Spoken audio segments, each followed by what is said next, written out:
Chapter 1069. Ji Wuxiang looked at Tang Zheng with a calm expression, as if his heart was magnanimous without any pretense or concealment. Especially when facing Tang Zheng's burning gaze, he was even more at ease. Tang Zheng finally retracted his gaze. He didn't know if he was imagining things, but when he thought of celestial chess' great use, he felt uncomfortable. Since celestial chess is so useful, what does Boss Ji plan to do with it? Ji Wuxiang's lips curled into a faint smile, saying, "Of course it's to protect the chess club, to protect the capital from invasion." The capital is the capital of a country. Who would dare to attack it? Tang Zheng asked.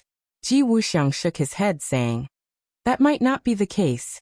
Young Master Tang should be very clear about what happened in the Imperial City. If there was celestial chess, perhaps the Imperial City wouldn't have been destroyed." Tang Zheng's pupils shrank as he stared at Ji Wuxiang. He was also involved in the battle in the Imperial City.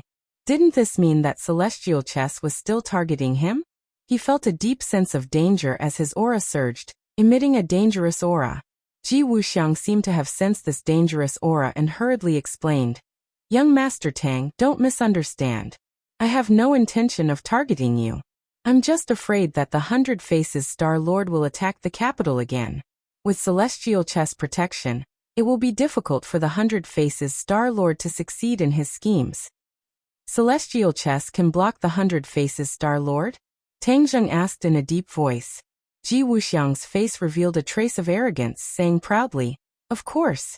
How can a mere 100 Faces Star Lord be a match for my celestial chess?" Tang Zheng's head jumped, asking, "How do you know so much about the 100 Faces Star Lord?" Ji Wuxiang smiled faintly, saying, "Young Master Tang and the 100 Faces Star Lord had a great battle in the capital. As long as one is interested, they will naturally inquire about it. I have many sources of information, so it's not difficult for me to find out some details. Although the 100 Faces Star Lord is an ancient character, his cultivation may not be very high. That's why celestial chess is more than enough to deal with him." Tang Zheng knitted his brows, saying, "Then you mean that celestial chess is more than enough to deal with me?" Ji Wuxiang's expression slightly changed, shaking his head. "Young Master Tang is too serious. We are allies. Celestial chess being able to succeed is all thanks to young Master Tang. Why would celestial chess go against young Master Tang?" Tang Zheng gave a cold smile and said in an unkind tone, "Is that so? But why do I feel like I'm being used Tang Zheng's young master. Celestial chess is not targeted as it is because it is heart. Of course. It's heart eyes. Our celestial heart is. It's is it because it is it. TSSS is 2S. Saying, TSS is TES. That's impossible. I understand young Master Tang's feelings towards the world. So celestial chess will definitely not make things difficult for young Master Tang. Moreover, with celestial chess help, young Master Tang can do many things. Isn't that so?" Ji Wuxiang also stared at Tang Zheng. Their gazes met, and their invisible auras clashed. Tang Zheng's mind was spinning rapidly, thinking about the relationship between the two as well as Ji Wuxiang's true intentions. Now one thing was certain. Ji Wuxiang had hidden a lot of the truth from him. After he fell into Ji Wuxiang's trap, he unknowingly helped him complete celestial chess. If he had known beforehand that celestial chess was so powerful, he would have weighed the pros and cons. But there was no medicine for regret in this world. Since celestial chess had been completed, if he left now and allowed celestial chess to fall into Ji Wuxiang's hands, wouldn't that be letting him benefit for nothing? Right now he should think of a way to control celestial chess. However, his knowledge and research on celestial chess was still too shallow, so it wasn't enough to control celestial chess. An idea came to him, and he decided to suppress the dissatisfaction in his heart. He feigned civility and said, "Since Manager Ji thinks highly of me, then I'll thank you. But I wonder if Manager Ji can teach me how to control celestial chess?" Tang Zheng went straight to the point, staring at Ji Wuxiang with a burning gaze. Ji Wuxiang's expression was normal as he smiled faintly. "Young Master Tang's suggestion is very good.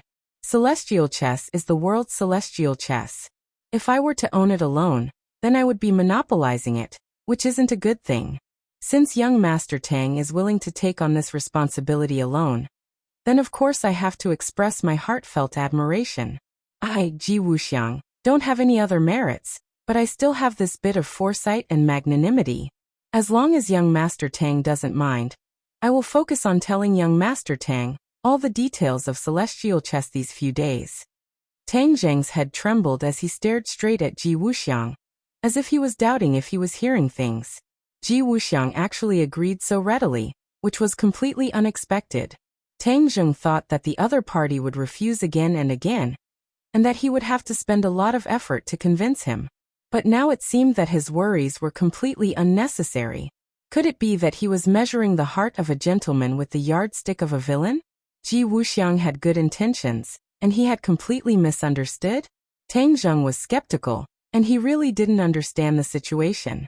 However, since the other party was so generous, no matter what the other party's intentions were, he would have a chance to get to know celestial chess better. This was a good thing that was hard to come by, so he naturally had no reason to refuse. Tang Zheng nodded with a solemn face and made the final decision. All right. Since Chief Ji is so kind, then I will agree. Ji Wuxiang said happily. Then I really have to thank young Master Tang. With your help, we will be able to activate and complete celestial chess even faster. When the time comes, the ones who will benefit will be the people under the heavens. Everyone will definitely be grateful to young Master Tang for what you have done. Ji Wuxiang's voice was filled with passion, as if it was filled with gratitude. His words were sincere, causing people to involuntarily believe his words. Tang Zheng obviously wouldn't fall for such nonsense. Although he had many doubts in his heart, he didn't show much of a reaction on the surface. Thus he nodded towards Ji Wuxiang and said, Chief Ji, there is no time to lose. Let us begin now. Ji Wuxiang smiled and looked at Tang Zheng with narrowed eyes, saying, Since it's like this, then let us begin. Tang Zheng's expression froze as he stared straight at Ji Wuxiang. From the corner of his eyes he glanced at all of the Go players present. The Go players all stood in their respective positions with solemn expressions, but there was still a trace of joy in their eyes. Tang Zheng calmed himself down, understanding that what was going to happen next was the most important thing. No matter how much work Ji Wuxiang had hidden, in the end, it could all be exposed. Thus, Tang Zheng was already prepared to pay attention to every important detail. He definitely couldn't be careless. Chapter 1070. According to Ji Wuxiang, Tang Zheng once again stood in the celestial chess. When Ji Wuxiang gave the order, all the chess players completed their corresponding moves. Then, rays of light rushed out from under their feet and intertwined in the air above everyone's heads. At the same time, an invisible force of stars descended from the sky under the bright sun and landed in the capital city, covering the entire city. Ordinary people didn't notice anything strange at all, but the experts who had already walked out of their houses and sensed the abnormality felt it more and more clearly. They used all their skills, as if they wanted to sense the abnormal situation that descended from the sky. The force of stars descended on the mortal world. Although this force was very strange, many people could still sense its existence, but they couldn't communicate with it. It was like a smell. You could smell its existence, but it was extremely difficult to find it. Tian Chanzi soared into the air and ascended into the clouds. He looked down at the capital city below, then looked up at the sky and clicked his tongue in wonder. Strange, what kind of force is this? How can it be so tyrannical? This force came from the 9 heavens, which made Tian Chanzi's heart tremble. Especially in the unseen world, there seemed to be a big change in the capital city, and he also felt it. What caused all of this? He furrowed his brows, unable to figure it out. His gaze swept across the capital city, and he found that many experts had already climbed up to look, trying to figure out what was going on. This included the experts of several great clans and the inner palace. However, in the end, they found that all their efforts were in vain, because they couldn't guess what was going on. Everyone looked at each other. They were suspicious, but they couldn't do anything. Suddenly, someone cried out in alarm, staring straight at the sky, as if they had seen a ghost. What's going on? Someone asked, trembling. No one could answer, because this was the first time they had seen such a scene. What was going on? It turned out that two suns had appeared in the sky at the same time. They were bright red, like a scene from myths and legends. Because of this, not only the experts, but even the ordinary people looked up at the sky and stared at this strange scene, all of them crying out in alarm. Tian Chanzi looked up in disbelief. He had never seen such a scene before. In ancient times, there was Ho-E shooting down the sun. Could it be that this was also the case? His brain was a little blank, and he couldn't figure it out. A few minutes ago, Xiaobai and Little Yu also walked out of the house and looked up at the sky.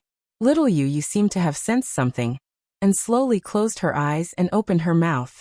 A portion of the moonlight essence from the vast and mighty star force that descended from the sky rushed into its little mouth. A look of enjoyment appeared on its face, and even the slits of its small eyes revealed a trace of light. Ever since it was born, it had never absorbed the essence of the moonlight. Because it was in the sea, even the moonlight had a hard time reaching the deep sea.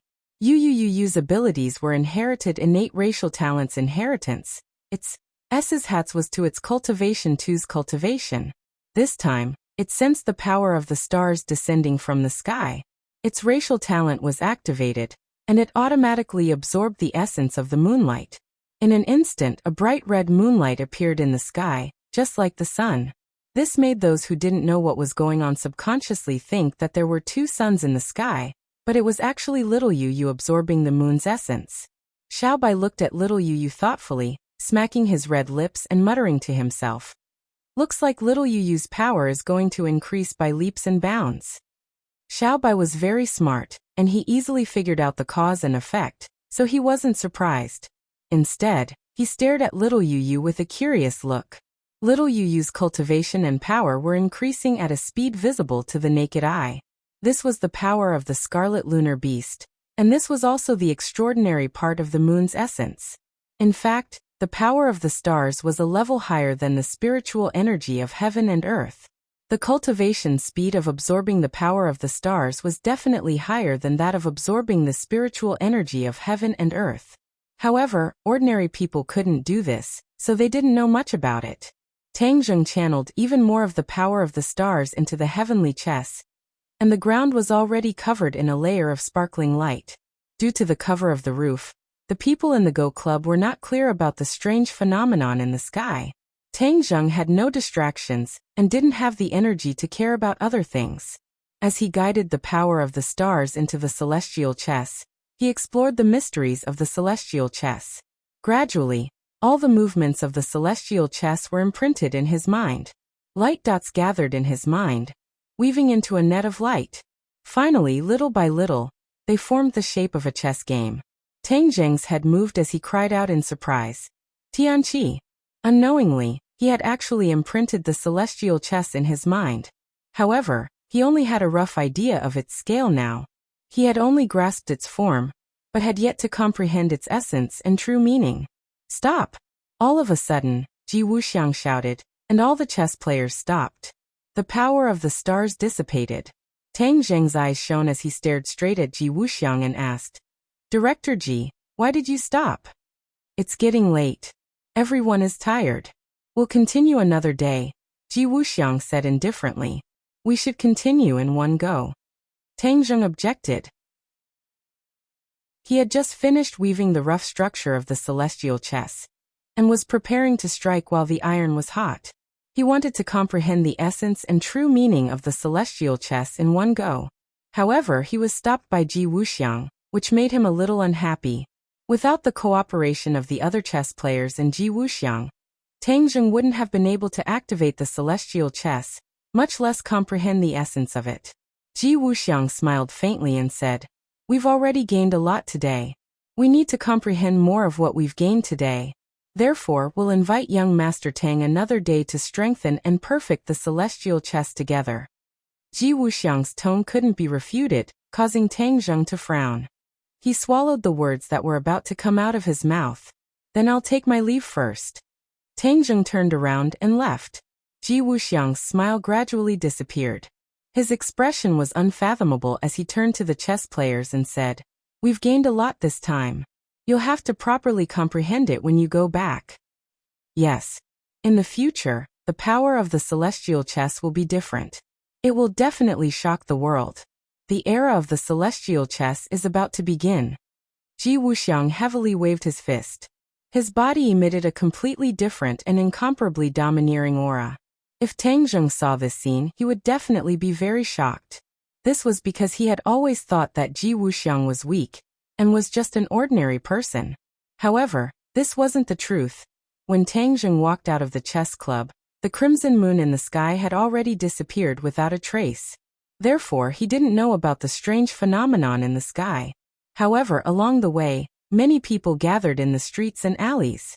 At the beginning and end of the streets and alleys, they raised their heads and stared at the sky without blinking as they discussed animatedly. From their words, Tang Zheng finally understood that there were two suns in the sky just now. He also couldn't hide his shock. However, seeing that everyone was speaking with certainty and solemnity, they definitely weren't lying. The shock in his heart could be imagined. He also couldn't help but raise his head to look. However, there was only the setting sun that was gradually setting in the west. There was no second sun. He couldn't figure it out no matter how much he thought about it. Frowning, he returned to the door. Xiao Bai rode little Yu Yu and dashed towards him. Xiao Bai couldn't wait and shouted, "Master, I have something important to tell you." Whoosh! After saying that, Xiao Bai jumped up from the back of the red lunar beast and landed directly on Tang Zheng's shoulder. It hugged his head and acted like a spoiled child. "Master, I found a secret. Do you want to hear it?" Tang Zheng couldn't help but laugh. He patted its little head and asked, "What's the matter? Why are you making such a fuss?" Xiao Bai pointed at little Yu Yu on the ground as if it was presenting a treasure and shouted, "Little Yu Yu, don't move. You are the main character today. Do you know that? The main character must have an aura. Stand up straight." Little Yu Yu rolled its eyes and helplessly stretched its back like a big dog. However, it looked even more imposing. "Master, do you see anything different about little Yu Yu?" Xiao Bai deliberately asked mysteriously. Xiao Bai, stop fooling around. Tang Zheng patted its head and said. Xiao Bai pouted and said unhappily, "How am I fooling around? I am serious. Do you see anything different about little Yu Yu?" Seeing Xiao Bai being so serious, Tang Zheng's head twitched. Could it be that it wasn't deliberately playing with him? He quickly collected his thoughts and stared at little Yu Yu. Little Yu Yu seemed to have changed a little. Its eyes were more spirited and sharp.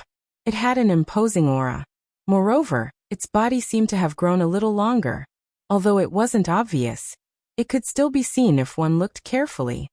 "What's going on?" Tang Zheng asked in surprise. Xiao Bai proudly said, "Do you want to know?" "Of course. Hurry up and tell me. Don't keep me in suspense," Tang Zheng impatiently urged. Xiao Bai laughed and said, "Do you still remember what the demon lord said about the red lunar beast?" Tang Zheng thought for a moment and nodded. "I remember.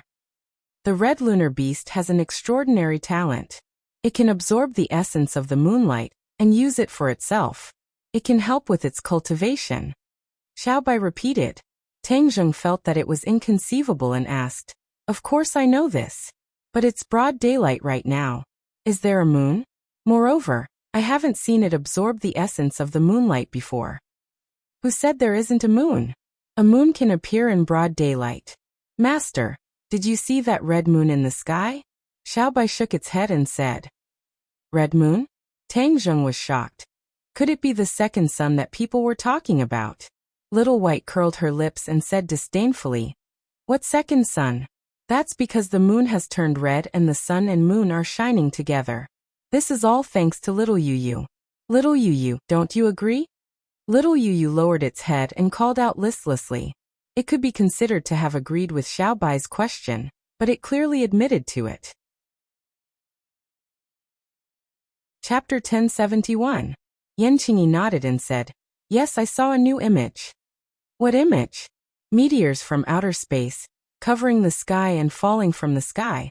It was as if thousands of stars were falling, as if the end of the world was coming," Yan Qingyi said with a serious expression.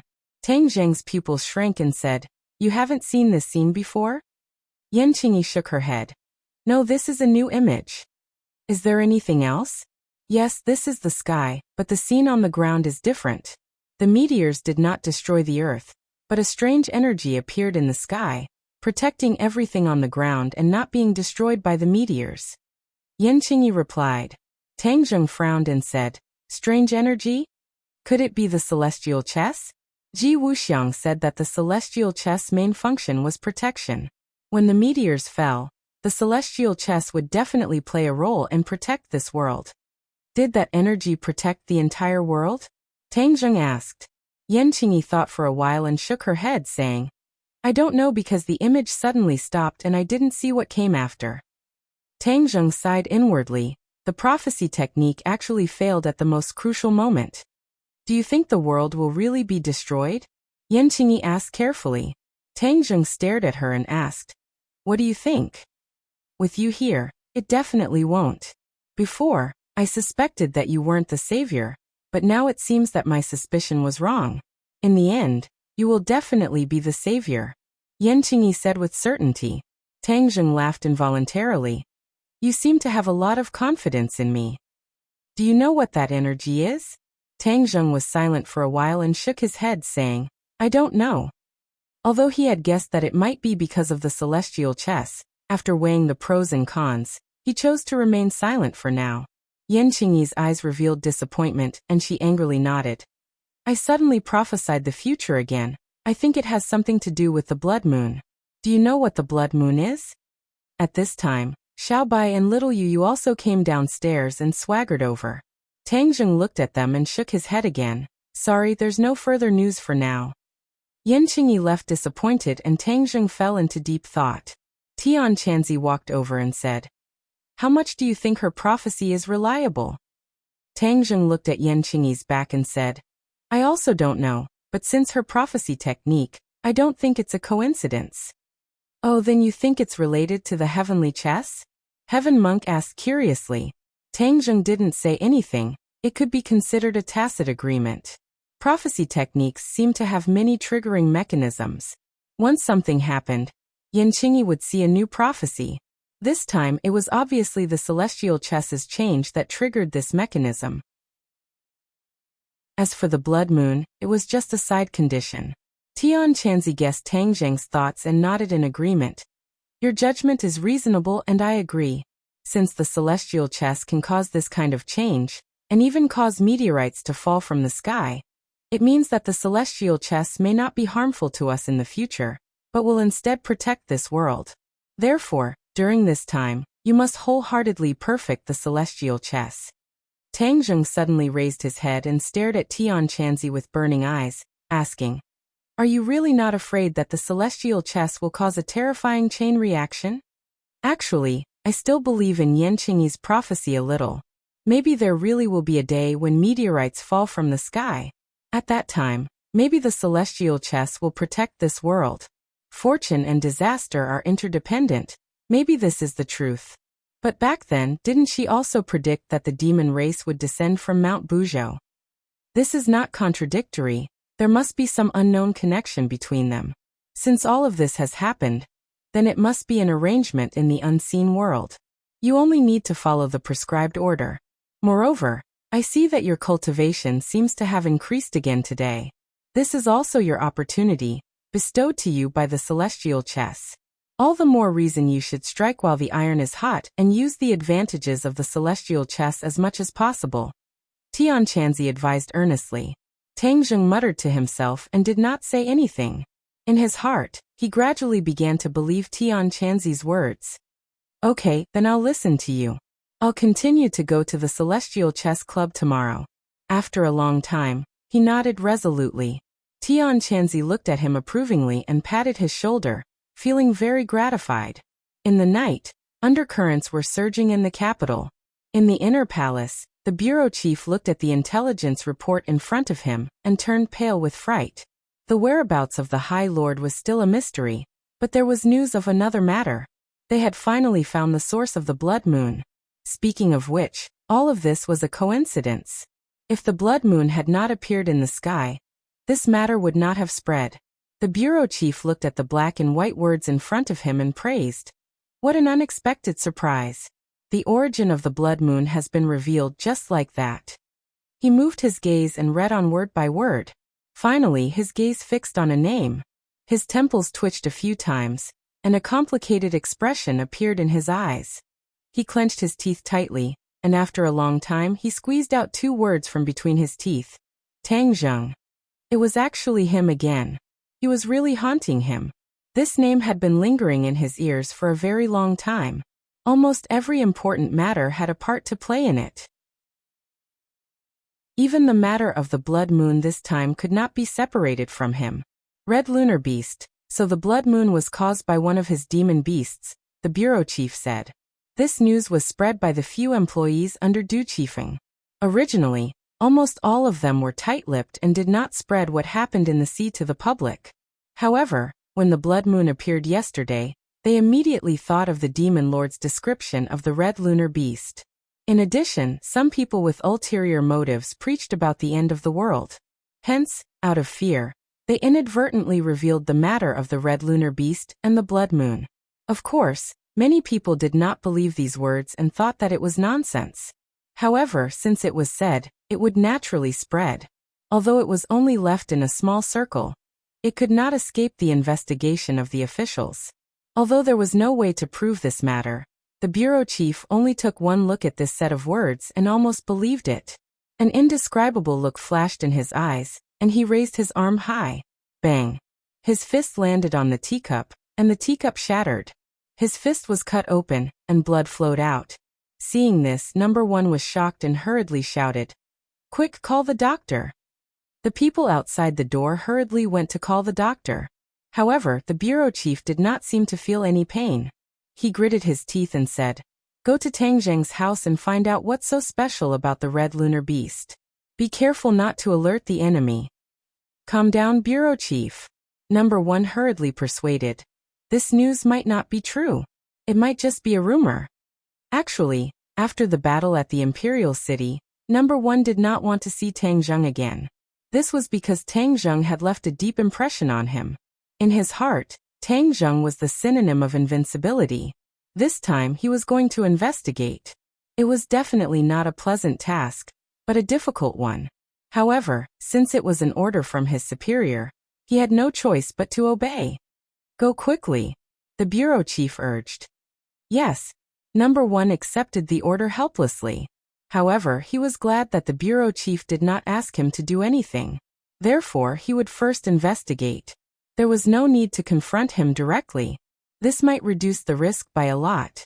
Number 1 hurriedly went to Tang Zheng's house and looked at the few buildings in the night. He had already received information that this place had almost become Tang Zheng's independent kingdom. Everyone here belonged to him. However, almost everyone chose to remain silent. No one dared to jump out and criticize him. In the capital, having such a strong force was like having a fishbone stuck in his throat. No wonder the bureau chief was getting more and more disgusted with Tang Zheng. Number 1 silently thought about this. He calmed himself down and carefully tried to be as light as possible. With a whoosh, he dashed towards the villa area. Bang! Suddenly, number 1 felt as if he had hit a wall, and was violently bounced back. He stood still in shock and looked up. There was nothing in front of him. There was only air. How did he get bounced back? What the hell? He cursed in confusion and took a deep breath. This must be an illusion. I can't be too nervous. I'm not here to kill Tang Zheng. I'm just here to gather information. There's nothing to be afraid of. He kept comforting himself secretly. Only then did he calm down. Once again he gathered all his strength. With a tap of his toes, he dashed towards the villa like a fleeing rabbit. Bang! A muffled sound rang out. This time, the movement was even louder. He was bounced back and fiercely slammed into a large tree. The leaves rustled like the sound of a bell. It was especially ear-piercing in the silent night. Oh no, number 1 thought to himself. He turned around and left.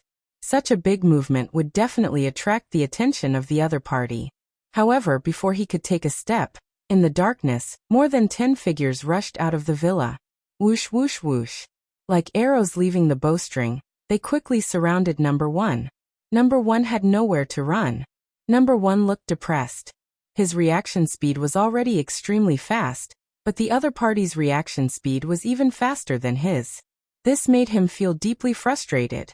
In the past, as an expert in the palace, he was definitely a top expert. However, the world had changed. He was no longer an expert. He could only be considered a small shrimp. This contrast almost made him collapse. It was not easy for him to adjust his mentality. Facing so many people, he really wanted to fight back and run away. However, he understood that since he was surrounded, it was almost impossible for him to escape. This was because his every move had definitely fallen into Tang Zheng's eyes. If he were to escape, it would instead be a bad thing, and he would seem to be lacking in confidence. Therefore he coughed and stood still. He pretended to be calm as he looked at the crowd. Many people of the witch tribe looked at this uninvited guest, and naturally did not have a good attitude. They asked coldly, "Who are you? How dare you trespass here?" "I'm just a passerby." Number 1 lied without blushing. He only wanted these people to treat him as a passerby and let him go. Chapter 1072. Number 1's face was flushed red, and he was speechless. His thoughts had been seen through by the other party, and it was impossible for the other party to ignore him. Facing the young faces, he did not have the intention to fight back, because he might be able to defeat these young people, but that did not mean that he could defeat Tang Zheng. If he fought back, it would only cause the situation to go out of control and become even worse. "Hurry up and tell me the truth," the witch clan member shouted. Number 1's mind raced as he helplessly said, "I'm here to look for Tang Zheng." "You're looking for the Lord Envoy? What are your intentions?" Number 1 had long known that these people were from the witch clan, and was not surprised by the way the Lord Envoy addressed them. He said, "I need to tell him face to face." "Alright, just you wait." The witch clan member did not make things difficult for him, and sent someone back to report. Number 1 suspiciously watched as they entered and exited on their own. There was no obstruction at all, but he was bounced back by an invisible force just now. Immediately he understood that there was definitely something strange in this area, but with his cultivation and vision, he was still unable to determine what was going on. Tang Zheng's power is getting bigger and bigger, and it's getting more and more unpredictable. It's not a wise move to make Tang Zheng his enemy. He pondered in his heart, but he was unable to control the chief's thoughts, so he could only sigh to himself. Not long after, the messenger returned and said coldly, "The Lord Envoy is waiting for you. Follow me." Chapter 1073. Xiaobai did not speak the human language immediately, as it was afraid of scaring them. Tang Zheng had warned it repeatedly not to speak in front of strangers. "Woo-woo." Little Yu growled and looked at the other party lazily. It did not take them seriously at all. Xiaobai was even more unscrupulous. It patted little Yu's head and swaggered toward the other party. The people who came looked at each other, and one of them laughed softly. It was really interesting. Number 1 walked out from the crowd with a cold expression. He knew better than the others how powerful Xiaobai was. As for the red lunar beast, although he had not seen its strength, he knew that it was not an ordinary animal.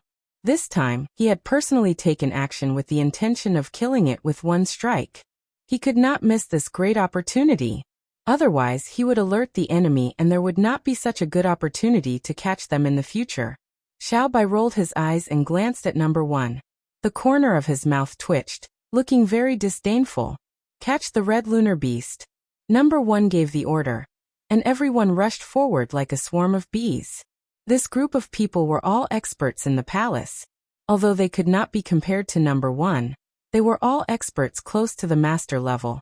However, this was only for ordinary people. In Xiaobai's eyes, these people were no different from babies. Chapter 1074. The red hair on Xiaobai's forehead immediately turned into a ball of flame. It opened its little mouth and spat out a ball of flame towards the Honorable Lord. The Honorable Lord pushed his palms forward. The wind from his palms was like the waves of the sea, sending the flames flying in all directions. At the same time, his feet kept moving, stopping at a few key points. In an instant he activated the celestial chess, causing the aura in all directions to change greatly. Boom. Above the 9 heavens, the majestic power of the stars descended, enveloping this part of the world. The flames immediately vanished into thin air, completely suppressed by this formless power of the stars. Xiaobai had seen the Honorable Lord in action before, but had never seen him use this move before. It couldn't help but feel strange and hurriedly asked, "What's going on?" The Honorable Lord didn't answer, but silently thought, "The celestial chess has been completed. This capital city is my territory. I can activate the celestial chess at any time and borrow the power of the stars to suppress you all." Seeing that the Honorable Lord was silent, Xiaobai coldly snorted and said, "It's fine if you don't say it. You think you can suppress us like this?" Whoosh! Little you seem to have read his mind. She jumped out from the side, her black tail like a sharp spear piercing towards the Honorable Lord's head. At the same time, Xiaobai spat out flames once again. The sky full of flames immediately surrounded the Honorable Lord from all directions. A cold light flashed in the Honorable Lord's eyes. With a point of his finger, the power of the stars from all directions engulfed the flames and resisted each other, causing resplendent sparks to explode. Xiaobai was anxious. The Honorable Lord's strength was higher than he expected. He hurriedly turned to Little Yu and said, "Little Yu, quickly run. Don't let him catch you." Little Yu was stunned. She stared blankly at Xiaobai, as if she was very surprised that he would sacrifice himself to save her. However, she immediately understood Xiaobai's painstaking efforts and turned to run. The Honorable Lord roared, "Come back." Of course, he couldn't let a cooked duck fly. The power of the stars converged into one point and like an arrow, it silently chased after Little Yu. Puff! A trickle of blood flowed out from Little Moon's back, but it didn't stop. Instead, it increased its speed and disappeared into the night in the blink of an eye. Seeing that his attack had failed, the Great Lord was furious and annoyed. If he could control the power of the stars better, he would not have let the scarlet lunar beast escape. Actually, ever since he had mastered the heavenly chess, he had also been exploring and researching the power of the stars. Unknowingly, he had also found a way to control the power of the stars. However, he was very clear that there was still a gap between himself and Tang Zheng. Tang Zheng's control over the power of the stars was like an extension of his arm, and he had only just started. Moreover, he had to rely on the celestial chess to be able to do so. However, he believed that as the heavenly chess was perfected, his control over the power of the stars would increase day by day. That was why he allowed Tang Zheng to absorb the power of the stars as he pleased. Of course, he could see that Tang Zheng's cultivation was increasing, but what could he do? He believed that he could be like Tang Zheng in the future. Not only could he control the power of the stars, but he could also absorb the power of the stars. All these years he had been exploring. His predecessors had viewed cultivators as scourges, but he gradually had a different view. Cultivators had always been strong, and they definitely had their merits. Why couldn't cultivators learn from their strengths to make up for their weaknesses? Why couldn't cultivators learn from their strengths and get rid of their weaknesses? Cultivators relied on cultivation techniques to cultivate their inner strength, and from there they could produce inner strength, increasing their cultivation and power. However, cultivators were better at absorbing the energy from the outside world to increase their power. One was internal and one was external. After all, internal cultivation was limited, but external energy was endless. Therefore, cultivators' power was usually higher than cultivators. The Great Lord saw this disadvantage, so after thinking hard and referring to the wisdom of the ancient people, he created the heavenly chess, which could draw the power of the stars from the 9 heavens. Cultivators couldn't absorb the spiritual energy of heaven and earth, but could they absorb the power of the stars? After a period of exploration, the High Lord finally gave a definite answer. A martial artist could absorb the power of the stars. It was just that he hadn't explored this path yet, but he believed that with his strength and wisdom, he would definitely be able to explore this path. When that time came, cultivators could freely absorb the power of the stars in the area covered by the heavenly chess. At that time, they would truly usher in the peak period of cultivators, and they would possess strength that was not inferior to cultivators. This was a very big game of chess. Until now, only the Great Lord knew about this in the world. He wouldn't tell anyone else until the last moment. Of course, if Tang Zheng and the others knew about the Great Lord's grand plan, they would definitely be amazed. This was because this was an unprecedented pioneering work, and it was the ambition of a swan. If he succeeded, he would definitely leave a thick and colorful stroke in the long river of history. Looking at the vexed lord, Little White revealed a smug expression. Seeing this, the Great Lord snorted coldly and said, "Xiaobai, you're digging your own grave, so don't blame me for this." The reason why the Great Lord had spent so much effort to capture the Red Lunar Beast was because the Red Lunar Beast could absorb the essence of moonlight.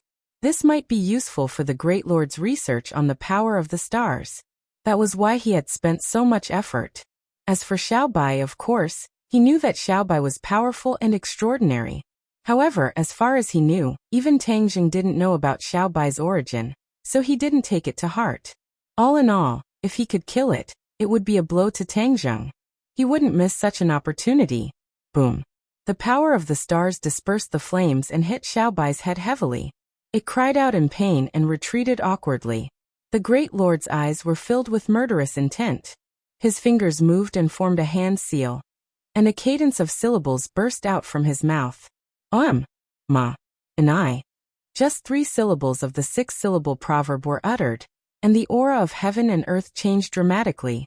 Xiaobai's body shook, and it was unable to move. Its body was filled with killing intent and battle intent, and it happened to be suppressed by the 6-syllable proverb, so it couldn't move. A smile appeared in the Honorable Lord's eyes as he punched Xiaobai's body. Xiaobai trembled violently, and a trace of red blood flowed from the corner of its mouth. The Great Lord's eyes flashed with surprise. "After taking such a heavy punch from me, you're still alive. You're really tenacious." Just as he was about to attack again, his ears twitched, and a strange look flashed in his eyes. He said, "Someone's coming. I'll spare your life for now." After saying that, the Great Lord grabbed Xiaobai and disappeared into the night in a flash. After Tang Zheng returned home, he hadn't even warmed his seat when he vaguely felt the power of the stars descending from the sky. It seemed a little strange. Could it be that Ji Wuxiang used the power of the stars when I wasn't around? What is he trying to do? In fact, the Great Lord was using the celestial chest to use the power of the stars to attack Xiaobai and Little Yu. His eyes flickered as he thought about the purpose of Ji Wuxiang's strange actions. However, no matter how hard he thought, he couldn't figure it out. He had an idea. Should I go to the Go Club to find out what's going on? He thought for a moment, and finally decided to go to the Go Club. As for whether he would find anything, he would only know when he went. When he walked out of the house, he didn't walk far before he saw a black shadow shooting toward him from afar. His pupils shrank as he recognized Little Yu at a glance. However, she was in a sorry state with blood dripping from her body. He was shocked. When he returned home, he didn't see Xiaobai and Little Yu, but he didn't take it to heart. After all, these 2 little fellows usually liked to wander around outside, and ordinary people couldn't hurt them. Therefore, he didn't worry about them before. "Little Yu, what's going on?" He hurriedly stopped Little Yu. Little Yu stopped in her tracks in a panic and pointed her claws in a direction in the darkness. She growled anxiously. Although Tang Zheng didn't know what she meant, he could guess that it wasn't anything good. He hurriedly asked, "Is there danger?" Little Yu nodded heavily. "Where's Xiaobai?" Little Yu pointed in front again. Tang Zheng's head thumped. He knew that these 2 little fellows had probably encountered some powerful enemy. There were very few people in the capital who could hurt them. Tang Zheng's heart sank. "Quick, take me there." He couldn't guess who it was and decided to go to the scene first. Little Yu turned around and rushed into the darkness. Tang Zheng hurriedly chased after her. In the darkness of the night, there was no sound. The air was filled with an oppressive and austere aura, causing Tang Zheng's heart to jump. Suddenly, he saw a few more people lying on the ground in the distance. He didn't know if they were dead or alive. Could it be that these people attacked them? The man and beast rushed to their destination. Little Yu scurried around, looking for traces of Xiaobai. However, she couldn't find him at all. She couldn't help but anxiously run around in circles, constantly growling. Where's Xiaobai? Tang Zheng also realized this. He looked around but couldn't find Xiaobai. Could it have left after defeating these people? Then who were these people? He took a closer look and saw a familiar face on the ground. Number 1. He couldn't help but cry out in alarm. Number 1's body was covered in blood and there was no trace of life. Could it be that Number 1 had brought people to deal with Xiaobai and little Yu but was killed by them instead? With Xiaobai's strength, he shouldn't be at a disadvantage against Number 1. Why was Xiaobai nowhere to be seen? Also, Number 1 was the bureau chief's subordinate. Could it be that the bureau chief wanted to deal with him? Thinking of this, his heart skipped a beat. A strong murderous intent and vigilance flashed in his eyes. If that was really the case, then the situation would become terrible. To be honest, he didn't want to be enemies with the government. However, if the other party really went too far, he wouldn't sit still and wait for death. Suddenly, a few glaring lights lit up in the darkness ahead. Many people rushed out and fiercely shouted, "Stop, don't move! Ka ka ka." Chapter 1075. The glaring light shone on Tang Zheng's face. He narrowed his eyes slightly and stared at the group of uninvited guests who suddenly rushed out. Black muzzles were pointed at him. He did not panic at all because he had already determined who these people were. They were the chief's men. Number 1 is dead. Suddenly, one person exclaimed. The others acted as if they were facing a great enemy. They all checked the people on the ground.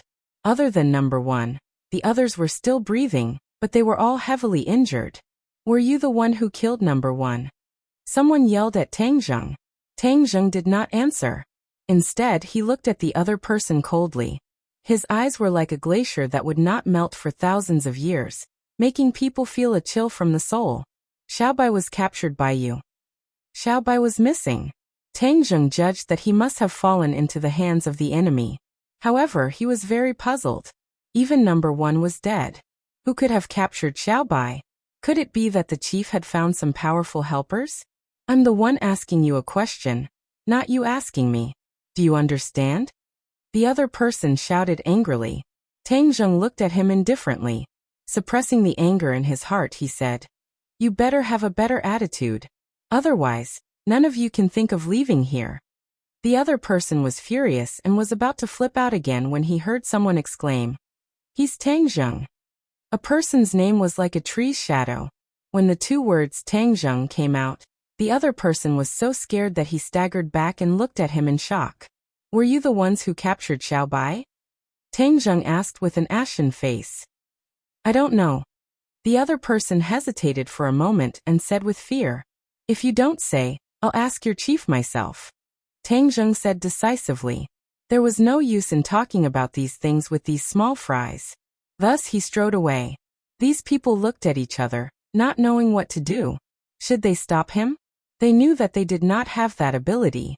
Tang Zheng sent little Yu home first.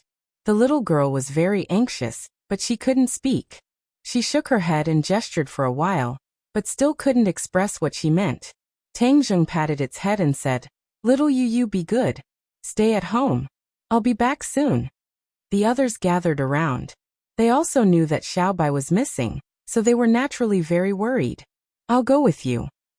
Wudong refused to budge. "I'll go too." The others all volunteered. Tang Zheng shook his head and rejected all of them. He said to Tian Chanzi, "I'll have to trouble you to take care of the family. I feel that this matter is not as simple as it seems. There must be a deeper meaning behind the chief's decision to launch an attack at this time. I'll go and find out what the other party is up to." Tian Chanzi didn't take it to heart and said, "What's there to be afraid of when he's an official? In ancient times, even emperors couldn't do anything in front of us cultivators, let alone an official." Tang Zheng smiled bitterly. He didn't say anything and turned to leave the house alone. At the same time, the chief had already received the news of Number 1's death. He was furious, and the other subordinates kept quiet out of fear. After a while, the chief finally calmed down. His heart trembled as he asked, "You said that Tang Zheng asked you for Xiaobai?" "Yes, he said that we captured Xiaobai." The chief fell into deep thought. He suddenly had an idea. He purposely blackmailed us. My men were killed by him. And he still has the nerve to make up an excuse to bite back. Humph, how cunning. Is he trying to make me his enemy? He gritted his teeth in hatred. Number one was really useless. He couldn't even catch the two little guys and even lost his life. Number one was his most reliable subordinate. There were many things that he needed number one to handle. Now that number one was dead, it was equivalent to him losing his left and right arms. Tang Zheng said that he would come and find me personally. The chief had a flash of inspiration as he asked. The subordinate nodded his head like he was pounding garlic. The chief's heart trembled, and he hurriedly shouted, "Quickly go and summon Yi Xuanji here." The subordinate obeyed and left. He paced back and forth in the room. A day felt like a year. During this period of time, he had the upper hand in the official field. He beat his old rival, Ji Wuxiang's backer, until he couldn't resist at all.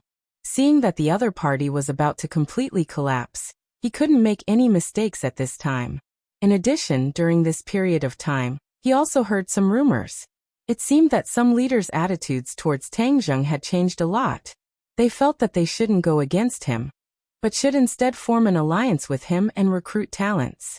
This was a very abnormal phenomenon. It meant that other than his old rival, there was actually an undercurrent surging. It was just that he didn't find this undercurrent. Of course, he didn't know that this was Li Xiaoyan's pillow talk plan that worked.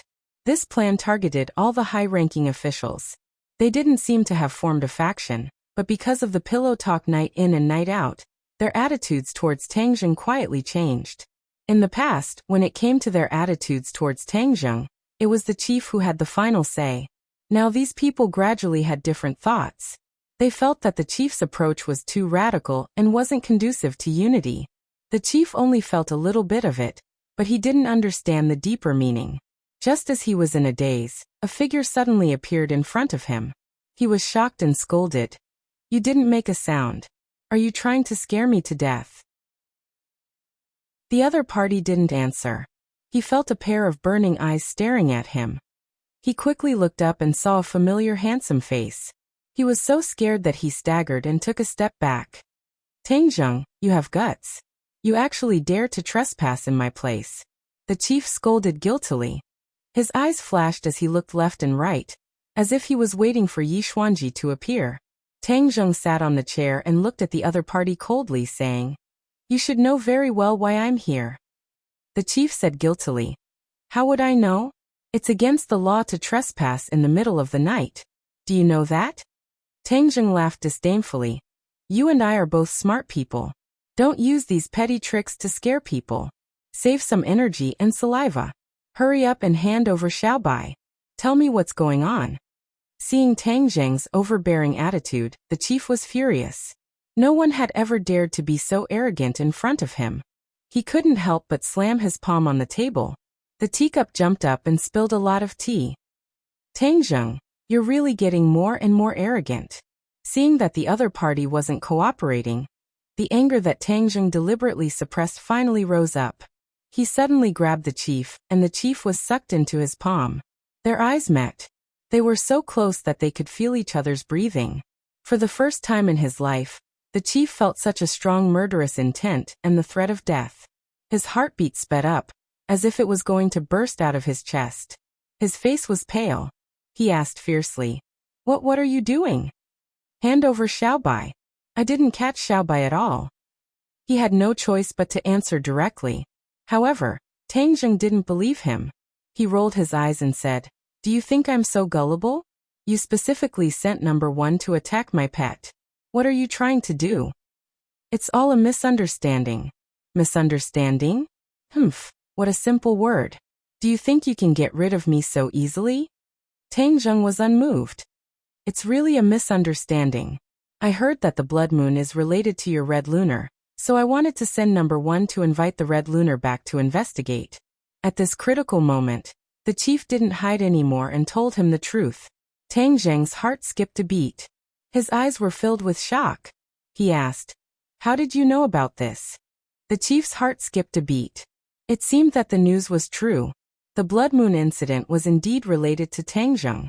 It caused such a big panic, and the government was repeatedly questioned. So it was all because of him. He was anxious and angry, But there was nothing he could do. He could only tell him the whole story. Tang Zheng sighed. Du Qifeng said that he would ask his employees to keep their mouths shut. It seemed that with so many people around, many secrets would be exposed to the public. There was no way to keep it a secret. Since they already knew about this, it naturally wouldn't escape the ears of others. In the end, little Yu Yu's extraordinariness would definitely be exposed to the public. Then there would be a lot of people who would fight against it. As long as they ate the red lunar's inner core, they would be able to absorb the essence of the sun and the moon.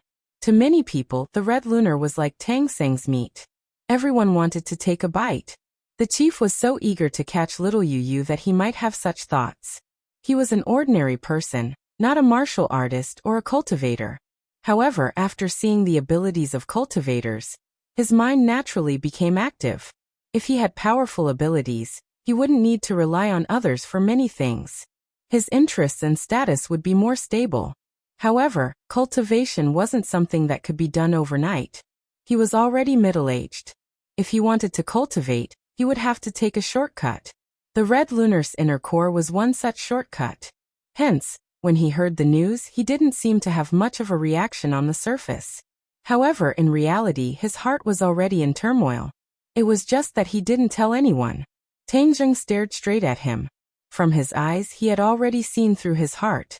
He said, "You want to get little Yu Yu? You must be dreaming. With me around, no one can touch little Yu Yu. I'll say it again. Hand over Xiaobai. Otherwise, I won't be polite." The chief felt bitter and said, "I really didn't catch Xiaobai. You've already killed my men. What else do you want?" The veins on his forehead bulged, making him look ferocious. Tang Zheng stared at him without blinking. He wanted to distinguish the truth in his words. However, for such a shrewd person, it was impossible to tell the truth from the other party's words and expressions. Should he use the soul-searching technique? Seeing that Tang Zheng was indecisive, the chief was afraid that he would really do something extreme. He quickly explained, "Number 1 is the most powerful person in my hands. He's already dead. How can I catch Xiaobai? Think about it carefully."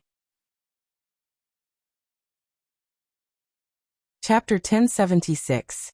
Yi Xuanji's mind went blank as he stood rooted to the ground. In the middle of the night, the bureau chief hurriedly summoned him. He rushed over without stopping and did not expect to see Tang Zheng. In addition, the atmosphere between Tang Zheng and the bureau chief seemed to be a bit unusual. The guards outside the room did not expect that there would be another person in the room. They did not hear the commotion and were shocked as they shouted loudly. Tang Zheng glanced at them indifferently and did not pay them any attention. Instead, his gaze fell on Yi Xuanji. Yi Xuanji's heart trembled as his mouth tasted bitter, as if he had eaten Chinese gold thread.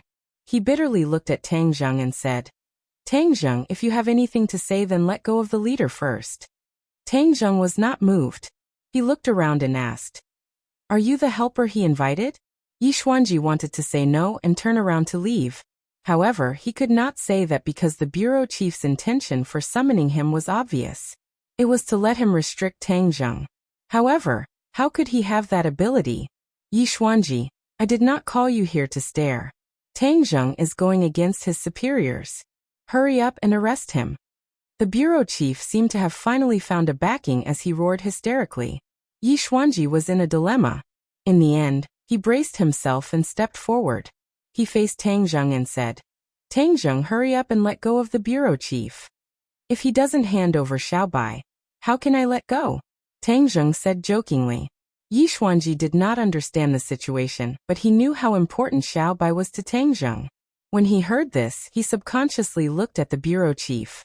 The bureau chief's face turned red as he raised his head and said hoarsely, "Don't listen to his nonsense. What Xiaobai? I don't know anything about it. How can I arrest it?" "But you." Tang Zheng was just about to say the bureau chief's intentions towards little Yu Yu, but when he saw the others glaring at him covetously, he swallowed his words and coldly snorted, saying, "No matter how you quibble, you will not be able to convince others. If you do not hand over Little White, I will not let this matter rest." He was going all out this time. Although the other party's identity was illustrious, he decided to take the risk for the sake of Xiaobai's safety. The bureau chief was angry and anxious. He didn't expect Tang Zheng to be so stubborn and bold, but there was nothing he could do. Yi Xuanji didn't know whether to retreat or attack. He just stood there like an ant on a hot pan, not knowing what to do. The two sides were in a stalemate. Suddenly, Qiyu's voice sounded above Tang Zheng's head. The desolate aura has appeared again. Tang Zheng's eyelids twitched as he turned pale with fright. He secretly asked, Qiyu, what are you yelling about? Tang Zheng, don't bite the hand that feeds you. I'm telling you that the desolate aura has appeared again. Don't you want to catch that person? Qiyu said unhappily. Tang Zheng's head moved as he hurriedly asked, You're saying that the person from the Ye family who was possessed has appeared again? Qiyu snorted and said, If that wasn't the case, why would I be so anxious to remind you? Where is he? Tang Zheng impatiently asked. Just outside. Tang Zheng looked deeply at the bureau chief, and then looked outside the door. He couldn't help but become excited. This person who was possessed was not weak. It was very strange for him to appear here at this time. Could it be that he had something to do with the bureau chief? In fact, the bureau chief sent this person and number one to capture little Yu Yu and Xiaobai. In the end, Xiaobai fell into this person's hands. Otherwise, it didn't make sense who had the power to capture Xiaobai. Thinking about this, he increasingly felt that this was the case. So he made a prompt decision. He left the bureau chief behind and walked out the door. The other guards wanted to stop him, but they forcefully swallowed their words. Without a doubt, if they tried to stop him, it would be like a mantis trying to stop a chariot. Yi Xuanji looked at Tang Zheng suspiciously. He didn't know what he was going to do. Seeing that his attention was focused outside the wall, he followed his gaze but didn't notice anything strange. What is he going to do? Everyone had this question in their hearts. Even the bureau chief's arrogant voice lowered as he looked at him strangely. Whoosh! With a leap, Tang Zheng jumped onto the top of the wall and disappeared. Everyone was relieved as if a heavy burden had been removed from their shoulders. They looked at each other, not knowing what Tang Zheng was trying to do. The bureau chief had a sudden idea and said to Yi Xuanji, Quickly chase after him and see what he's doing. Yi Xuanji's face was bitter as he declined. Tang Zheng's cultivation is shocking. It won't be easy to catch up with him. The bureau chief frowned and said with an unkind expression, You're not going? Would Yi Xuanji dare to not go? He wouldn't dare. So he sighed and chased after him with his head lowered. The bureau chief was still worried. He gave a few glances to his subordinates, and a few of them chased after him. The bureau chief looked at the night sky and fell into deep thought. This incident happened too quickly. He personally experienced the threat of death, causing him to be both shocked and angry. Of course, he was still pondering over the key points of this incident. Tang Zheng was an arrogant and unruly person. Now he was looking down on him more and more. He actually dared to be so disrespectful to him for a demon beast. As for where Xiaobai was, he obviously didn't know. However, he didn't doubt Tang Zheng's words. Xiaobai must have gone missing. However, he couldn't rule out the possibility that Tang Zheng was using this as a pretext to make things difficult for him. No matter what, Xiaobai's disappearance was the key to resolving all of this. The bureau chief was very clear that Xiaobai wasn't an ordinary person. Even number one died in their hands, so it was even more impossible for him to disappear for no reason. There must be more to it. Could it be that there was another force involved in this incident? Purposely capturing Xiaobai so that Tang Zheng's anger would be directed at him. This was simply killing with a borrowed knife. What a vicious idea. A cold light flashed in the bureau chief's eyes. He didn't deny his guess.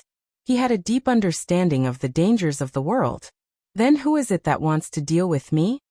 In his mind he filtered out possible candidates, but in the end he couldn't be sure. Although he was called the bureau chief, in the capital there were many bureau chiefs. Moreover, they were real bureau chiefs. They were all people in power. He was only one of them. He had many enemies and opponents, both in the open and in the dark. Everyone had the motive. As for who had this power, he couldn't guess at the moment. Many people were old foxes. They hid their tails very well and wouldn't easily reveal it. Even he, who was experienced and astute, might not know all the details. He fell into deep thought and distress. Tang Zheng chased after the prehistoric aura, but was told by Qiyu that the prehistoric aura was moving quickly, and its speed was much faster than the last time. It was obvious that the other party's cultivation had increased a lot during this period of time. This person has become stronger. We have to catch him as soon as possible. Otherwise, it will be even harder to catch him in the future. The inner demons interrupted. Tang Zheng obviously understood this logic. He raised his speed to the limit, and in the dark night, he could only see a gust of wind. He was like a whirlwind, and ordinary people wouldn't be able to see him clearly with their naked eyes. He was a 7th stage Yuanian cultivator, which was a full 3 levels higher than the last time. However, the other party's speed was not weak at all. It had to be said that the other party's cultivation speed was not inferior to his. This is a ruthless character. He definitely wasn't a nobody back then. The inner demons evaluated. Tang Zheng's head moved and asked, Qiyu, didn't many of the creatures in the prehistoric heavenly tomb sacrifice themselves in the Battle of Zhuolu? Could it be that this person is also your subordinate? Qiyu was silent for a moment, then said, The ones buried in the prehistoric heavenly tomb are not only my clansmen, but also the clansmen of the Yellow Emperor. What if they are his subordinates? Tang Zheng thought so too. Without seeing the real person, it was impossible to be sure. We're close. Suddenly, Qiyu cried out in surprise. Quick, take advantage of this momentum and close the distance. Tang Zheng thought for a while, and continued to circulate his innate qi. His speed finally increased a little. The scenery on both sides became blurry, and only the sound of the wind could be heard. But there was only one thing that was very clear, and it was getting clearer and clearer, and that was the target. Tang Zheng's pupils suddenly shrank. He stared at the figure in disbelief, and secretly exclaimed, Woman! It was actually the figure of a woman. He never thought that the person who was possessed by the Ye family was actually a woman. Qiyu and the inner demons were also shocked, and exclaimed, It's actually a woman. This means that the person who took over the body must have been a woman when he was alive. A man would not occupy a woman's body, and a woman would not occupy a man's body. No one would have such a hobby, which was why they dared to make such an assertion. Back then, you didn't seem to have such a powerful female subordinate. The inner demons asked. Qiyu was silent for a moment, then said, Indeed, the Ninely tribe is a man of honor. Women would never go to the battlefield. And only the Yellow Emperor would do something like letting a woman go to the battlefield. Humph. Qiyu seemed to disagree with the Yellow Emperor's way of doing things, and was rather critical. The inner demons laughed and said, Women are not weaker than men.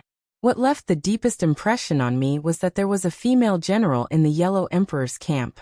Many of your subordinates died at her hands, right? These words undoubtedly touched on Qiyu's scar, and he flew into a rage. Don't mention this woman. Haha, your subordinates were no match for her, so you can't even mention her? You are the great Qiyu, and you don't even have the courage to do this? The inner demons did not let go of any opportunity to attack Qiyu, and ridiculed him. Tang Zheng heard the conversation between the two, and muttered in his heart. Women could hold up half the sky, and Qiyu looked down on women. In today's terms, it was male chauvinism. The Yellow Emperor was obviously smarter, and used women, which would definitely make the current feminists very happy. The ancient times were a patriarchal society, and men held the absolute leadership in both family and social relations. Powerful women like the Nine Heavens Fairy were few and far between. And if she was not the Emperor of Heaven's daughter, she might not have become like this. Not to mention the ancient times. Chapter 1077. Qiyu was mocked by the inner demons. After being angry for a while, he angrily roared, Inner demons, do you want to go against me? I want to go against you. What can you do about it? The inner demons said. Inner demons, I have tolerated you for a long time. This time I won't tolerate you anymore. Qiyu said aggressively. Qiyu, your subordinates can't even deal with a woman. What qualifications do you have to shout at me? The inner demons disdainfully said. Both sides were on the verge of breaking out into a fight. Tang Zheng jumped in fright and hurriedly said, What's wrong with you two? Please don't hurt each other. Tang Zheng, I have tolerated you for a long time. You rely on your 9-yang saint body and celestial body to imprison me. Wait until I get out. I'll peel off your skin and pull out your tendons. Qiyu changed the topic and pointed the spearhead at Tang Zheng as he loudly shouted. The inner demons said, Yes, young man. Do you think you are very strong? Wait until Qiyu and I get out. I'll kill him first, and then I'll kill you. Tang Zheng was stunned for a moment. He thought that these two fellows had been feigning civility with him all this time. They actually had such vicious thoughts. His anger immediately rose to a height of 3 feet. He immediately stopped and said, Since you say that, then I'll properly settle this debt with you. With a thought, Tang Zheng immediately circulated his energy and crazily absorbed Qiyu's heart blood. Qiyu miserably screamed and shouted in panic. Tang Zheng, what are you doing? Tang Zheng's face was somewhat sinister. Qiyu, didn't you want to kill me? I'll kill you first. Let's see who dies first. Haha, Qiyu, you're done for. The inner demons laughed maniacally. Inner demons, don't be so smug. If I die, you won't have an easy time either, Qiyu shouted. He focused all of his energy and launched an attack on the inner demons. The two of them had always maintained a kind of balance, and could still attack each other. However, both of them were rational people, and this time, anger attacked their hearts, causing them to suddenly lose their rationality and start fighting. The three sides were locked in a fierce battle. Tang Zheng kept on absorbing Qiyu's heart blood, causing Qiyu to almost go crazy. Being attacked from the front and back, he was living a life worse than death, suffering all kinds of torture. Qiyu couldn't bear this kind of torture. The threat of death suddenly made his mind clear. He quivered and had an idea. He exclaimed, Stop quickly. Do you really want to kill me? We've fallen into the enemy's trap. Haven't you realized? Tang Zheng and the inner demons didn't have the intention to stop. It seemed that they would only stop when he was dead. Incubus, we've been hit by the incubus's magic. Qiyu impatiently shouted. Incubus. This word was like a bolt of lightning, flashing across the two's hearts. They were stunned as if they had been hit in the head. Then, Tang Zheng found that the scene in front of him had changed greatly. He was not running, but standing in the same place, surrounded by darkness. He was shocked. It was the incubus again. He had unknowingly fallen into the trap again. And even the inner demons and Qiyu were no exception. Last time, their minds were clear, and they were not affected by the incubus's magic at all. Qiyu and the inner demons were even more shocked. One could imagine the shock in their hearts. The two were silent for a few seconds, and then they shouted at the same time. The incubus's power has increased again. If it was in the past, they definitely wouldn't be afraid of the incubus, and the incubus couldn't really hurt them. That was because their strength had reached the peak, and they were one of the most powerful people at that time. But now, they were only left with a wisp of soul, and their cultivation was greatly reduced. So once the incubus's power increased, they couldn't even resist the incubus's magic. If I catch the incubus, I'll definitely cut him into pieces and tear him into pieces. Qiyu roared. The inner demons also roared. We definitely can't let him go. There was no doubt that although it was just a dream, they still exposed their true thoughts. They still regarded Tang Zheng as an enemy, and they didn't see eye to eye with each other. Tang Zheng quivered. He had been with these two for a long time, and they had helped him in many ways. His guard against them was getting weaker and weaker, and he almost really thought that they were harmless and were his companions. Although it was just a dream, there was no doubt that they were telling the truth, and exposed their true colors. But he didn't take the initiative to mention this matter, as if he had forgotten. Qiyu and the inner demons also had a tacit understanding, and they didn't mention it. They said together, the incubus's power has increased, and even we have fallen into his trap. You must be more careful. Yes, young man, you must not be careless. The incubus's power is recovering so quickly, it is really beyond our expectations. The inner demons also kindly reminded. Tang Zheng's eyes trembled, and he looked into the darkness in front of him. Faintly he saw the figure of a woman, and was shocked. So what he saw in the dream wasn't all just a figment of his imagination. How could you break through my traceless dream again? The other side cried out in surprise. Huh? Tang Zheng's head moved, and he seemed to be familiar with this voice, as if he had heard it before. Just at this time, Tang Zheng's phone rang. Tang Zheng, according to the information I just gathered, the person from the Ye family who has changed his behavior recently has finally been found. You definitely can't guess who she is. Yan Patian said anxiously. As Tang Zheng listened to the phone, he looked at the person in the darkness in the distance and asked, "Who is it?" "Yi Meiyu. Yi Meiyu." Tang Zheng turned pale with fright and shouted subconsciously, staring straight at the figure in the darkness. Never in his dreams would he have thought that the person who was possessed was actually Yi Meiyu. "Hee, you actually found me so quickly. Tang Zheng, your power is indeed powerful. There are very few things in the capital that can be hidden from you." A charming voice came from the darkness. Tang Zheng's head trembled.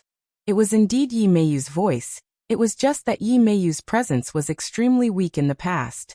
She was dissolute by nature and had an extremely bad reputation. She didn't have any martial arts skills, nor did she have any career. If not for the fact that he was the daughter of the Ye family, he wouldn't have been able to do well. He didn't expect that he would be possessed this time. "Whose voice is it?" Yan Patian heard a sound and hurriedly asked. "We'll talk about it later." Tang Zheng hung up the phone and stared at the person who was gradually walking out from the darkness. He finally saw the other party's appearance clearly. It was Yi Meiyu. However, the aura around his body had undergone an earth-shattering change. "Yi Meiyu, oh no, I should call you Nightmare," Tang Zheng said. The corner of the other party's mouth curled up into a cold smile, and said, "Nightmare? That's all in the past. I'm Yi Meiyu, not some messy nightmare." Tang Zheng raised his eyebrows and asked suspiciously, "You have been possessed, how can you still be Yi Meiyu?" "Haha, who said I was possessed? How could I, Yi Meiyu, be possessed? My era has just begun. How can I die?" "Tang Zheng, what's so good about that little girl Yi Dingdang? You're so loyal to her. Yet you don't even look at me?" Yi Meiyu asked hatefully. Without a doubt, Tang Zheng was the first time she had encountered a Waterloo. In the past, countless men had fallen under her pomegranate skirt, but only Tang Zheng had disdained her, ruthlessly striking a blow to her confidence and pride. The hatred she had for Tang Zheng in her bones grew day by day. In the end, a large part of the reason why she and Song Yu were engaged was because she wanted to use Song Yu to ruthlessly attack Tang Zheng. However, he did not expect that Song Yu was too weak and was unable to do so. She was quite frightened by that battle, and was lucky enough to keep her life. From then on, she almost never left the house. But then a turn of events occurred. She discovered that there was suddenly an additional person in her mind. This person did not possess her, because the other party's strength was extremely weak. This person was Nightmare. After Nightmare escaped from the prehistoric heavenly tomb, he had been bitterly searching for a body to parasitize. But he had never found a suitable candidate until he met Yi Meiyu. But he did not choose to possess her. This was because Yi Meiyu was a one-in-a-million candidate, the second person she had met in so many years who could cultivate the heart's dream traceless technique. Therefore, he had the intention of cherishing talent, and was prepared to nurture Yi Meiyu as his direct disciple. He was only temporarily residing in Yi Meiyu's body, and then, he would find an opportunity to find another body to possess. Last time, when Tang Zheng found the Ye family, Nightmare was still residing in Yi Meiyu's body, and had reached the critical moment of cultivation. At that time, he did not choose to fight head-on with Tang Zheng, and after seeing that Tang Zheng had broken through his heart's dream traceless technique, he encouraged Yi Meiyu to escape without a trace. In the following period of time, Yi Meiyu had been wholeheartedly cultivating. Although she was not proficient in literature or martial arts, she was indeed talented in cultivating the traceless dream spell. She improved at a rapid pace, and in the end, she mastered the divine art and destroyed the nightmare along the way. Yi Meiyu was born to be a maverick, and she hated it the most when others judged her actions and life. Relying on his identity, Nightmare naturally did not have a good attitude towards Yi Meiyu. Pointing fingers and even casually insulting her was unavoidable. Nightmare did not know that this had touched Yi Meiyu's bottom line. He even imagined that he would be able to teach a powerful disciple, and then shake the world with him. He did not expect that once Yi Meiyu had mastered her divine art, she would turn against him and directly take his life. Yi Meiyu's confidence swelled like never before. She did not listen to Nightmare's advice and directly came to find Tang Zheng for revenge. Her skills were indeed powerful, to the point that even Qi Yu and the inner demons were unable to escape her attack.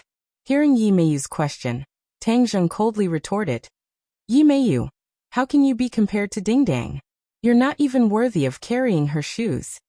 Yi Meiyu flew into a rage, her face turning sinister. "Yi Ding Dang is nothing. I am more beautiful than her. I am more powerful than her. If I see her again, I will definitely kill her." Tang Zheng's pupils constricted, and said with killing intent, "Yi Meiyu, if you dare to do this, not only will I kill you, I will also eradicate the Ye family." Chapter 1078. Yi Meiyu's self-confidence was at an all-time high. Ever since she started cultivating Nightmare's heart dream traceless technique, she had immediately experienced the benefits of being strong. This allowed her to come into contact with a new world. In the past, there was a very important reason why she had abandoned herself. It was because she was not good at martial arts, so she chose to indulge in extravagant desires. She knew very well that many people looked down on her, but she was unwilling to say it out loud. In the past, she had chosen to be an ostrich, turning a blind eye to it and numbing herself. Now, she gradually had a new goal in life.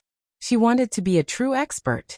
She rose to power and made those who looked down on her submit to her. She was the young miss of the Ye family, and she had a golden body.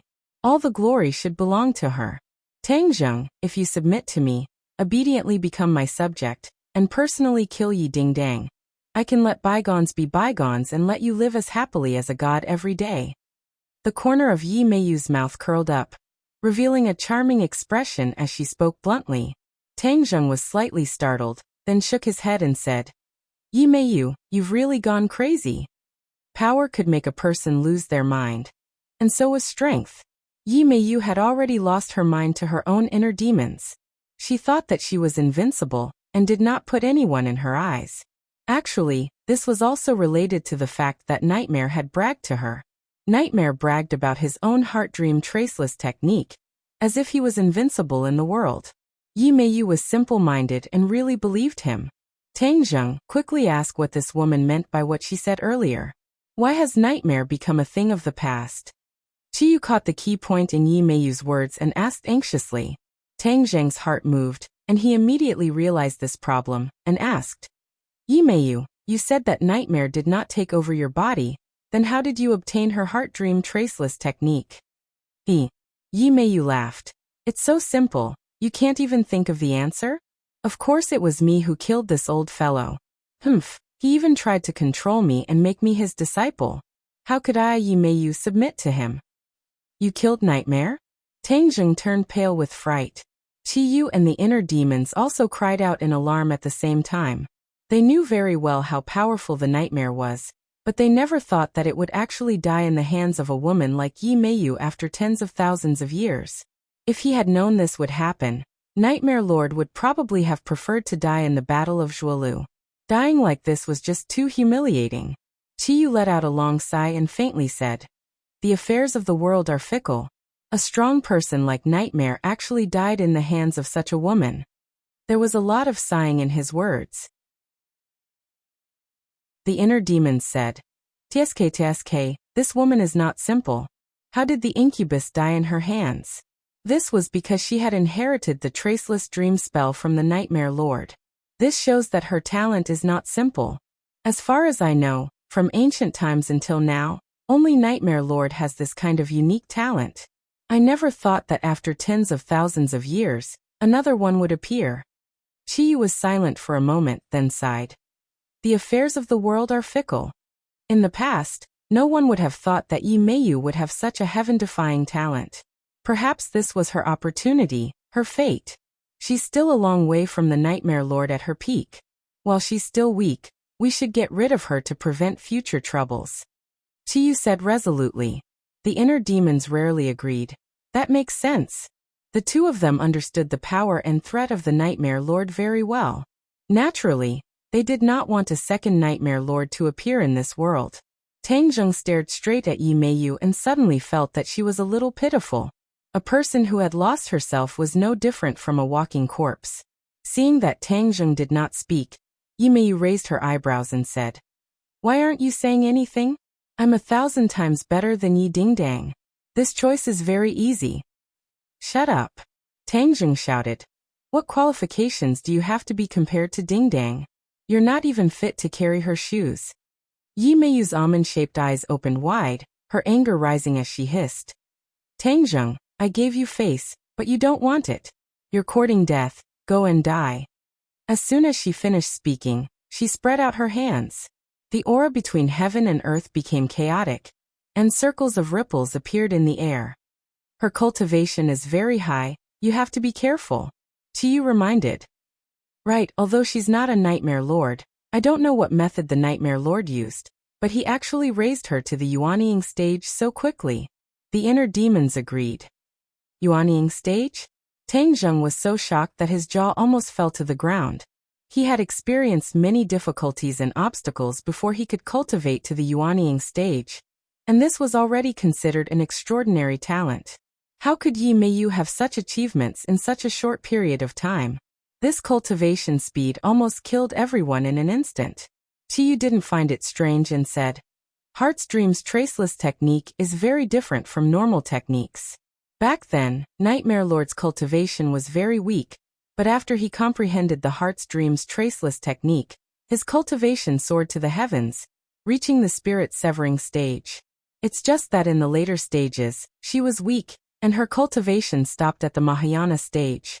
In the end, it was difficult for her to reach the true peak of the Great Tao. She has only just broken through to the Yuanying stage, so there's nothing to be afraid of."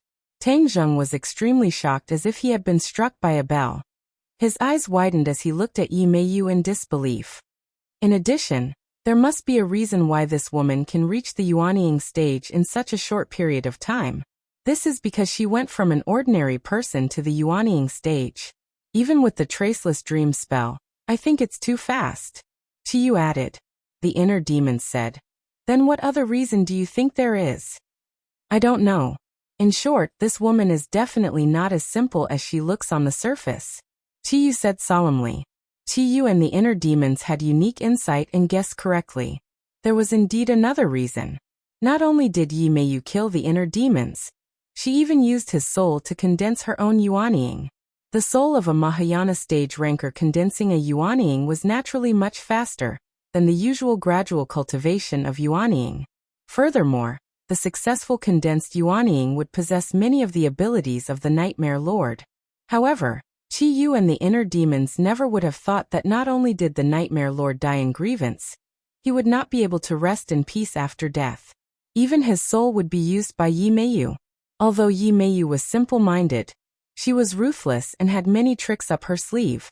Yi Meiyu rushed over, but Tang Zheng did not have much time to be distracted. He summoned his War Soul sword and directly welcomed her. With a wave of his sword light flashed and a brilliant might slashed towards her head. As the two sides drew closer and closer, the scene suddenly changed. Tang Zheng was shocked to find that the sword was actually pointing at Yi Dingdang. "Ah." He was shocked and quickly put away the War Soul sword and asked, "Dingdang, why are you here?" "Tang Zheng, why do you want to kill me? You're so heartless." Yi Dingdang pouted and said, feeling wronged. Tang Zheng smiled. "Why would I kill you? This must be a misunderstanding." Yi Dingdang walked over and hooked her lotus-like snow-white arms around Tang Zheng's neck. She was incomparably charming as she blew into Tang Zheng's ear and said, "You made me angry.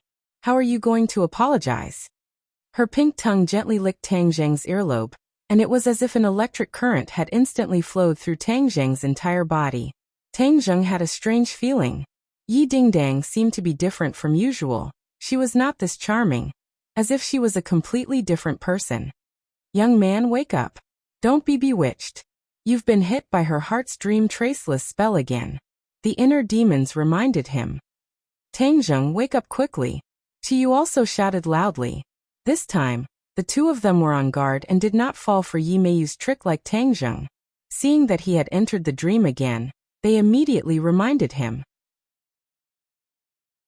Tang Zheng felt as if he had been hit in the head. His eyes lit up, and when he looked carefully, the one lying on top of him was actually Yi Meiyu. Although Yi Meiyu was beautiful, he had a terrifying feeling of being entangled by a poisonous snake. He immediately slapped her body and scolded, "Scram! How dare you turn into Ding Dang to confuse me?"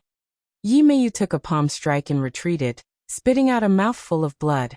Her face first turned red, then pale white, and a ruthless aura gradually spread out from her eyes. With a sinister expression she roared, "How did you see through my spell time and time again? How did you do it?" Nightmare had once boasted to her that no one in this world could break through the Heart's Dream traceless spell, but the first time he clashed with Tang Zheng, his spell was broken and he fled in a sorry state. Later on, Yi Meiyu had also asked him this question. Nightmare stammered, unable to answer. From then on, Nightmare's authority had been greatly reduced, and the little bit of respect Yi Meiyu had for him had disappeared. That was why she had killed him without restraint. This time, seeing that Tang Zheng had continuously broken through her Heart's Dream traceless spell, Yi Meiyu finally couldn't hold it in anymore and wanted to get to the bottom of it. The Heart's Dream traceless spell is not omnipotent. How do you know about the Heart's Dream traceless spell? Yi Meiyu was shocked. This was the first time she had heard someone call out the name of this spell, so she was naturally very surprised. Nightmare had once said that no one in this world would know about this spell, unless it was those people from the ancient era. Nightmare had said very clearly that some of the souls from the ancient era had already escaped from the prehistoric heavenly tomb, and would definitely reappear in this world. Nightmare had also said that once he recovered his strength, he would contact these souls and recreate the glory of the ancient era, achieving true hegemony. He had also revealed that he already had a plan. Once he contacted his old comrades, he would carry out a huge plan. At that time, the world would change color and become another world. Yi Meiyu naturally thought that all of this was just a lie from a nightmare, so she did not take it seriously. However, she remembered the matter regarding the prehistoric heavenly tomb in her heart. Could it be that it was because Tang Zheng had also encountered this kind of soul that he recognized her spell? Even though the Nightmare Lord is strong, he was still killed in the past. If you were a little smarter, then you would understand that Heart's Dream is not omnipotent. If you continue to rely on this technique and commit crimes, then the one who will suffer in the end will be you. Yi Meiyu said sternly, "What qualifications do you have to preach to me? I'm doing this for your own good. Don't be ungrateful. Hee for my own good. Why should I want you to do it for me? Tang Zheng, I'm going to kill you." Yi Meiyu pounced forward crazily once again. Her entire body was covered in black qi, and her appearance had undergone a tremendous change. Chapter 1079. Yi Meiyu changed her appearance, transforming into many huge snake tails. Her pitch-black scales flickered with a faint light, and her head had also turned into a sinister snake head, causing people to shudder in fear. Orochi. She had transformed into the appearance of Orochi. Tang Zheng was stunned for a moment, then cried out in alarm, "Orochi, why is it you again?" He didn't seem to remember that Orochi was already dead. The image of Orochi had once been deeply imprinted in his mind. Yi Meiyu once again used the Heart's Dream traceless spell, and naturally turned into Orochi. The Heart's Dream traceless spell was very powerful in one aspect, and that was that it could induce certain thoughts in the depths of a person's heart. It could catch them off guard, and even evoke the deepest fear in a person's heart when they were not even aware of it. In the dream, she could transform into anything. This was all an illusion, but the damage she caused was incomparably real. "Tang Zheng, wake up!" Qiyu shouted. Tang Zheng's entire body quivered, as if an electric current was flowing through his body. He walked out of the dream and saw that Yi Meiyu had already attacked in front of him. His eyes turned cold, and he could not help but feel a bit of fear. He was not as powerful as Qiyu and the inner demon. Even if he knew that the other party had such a strange spell, it would be difficult for him to defend against it. He would involuntarily fall into the dream. Fortunately, there were Qiyu and the inner demons, these two powerful fellows. Otherwise, if he were to face Yi Meiyu alone, he would not be able to gain much of an advantage.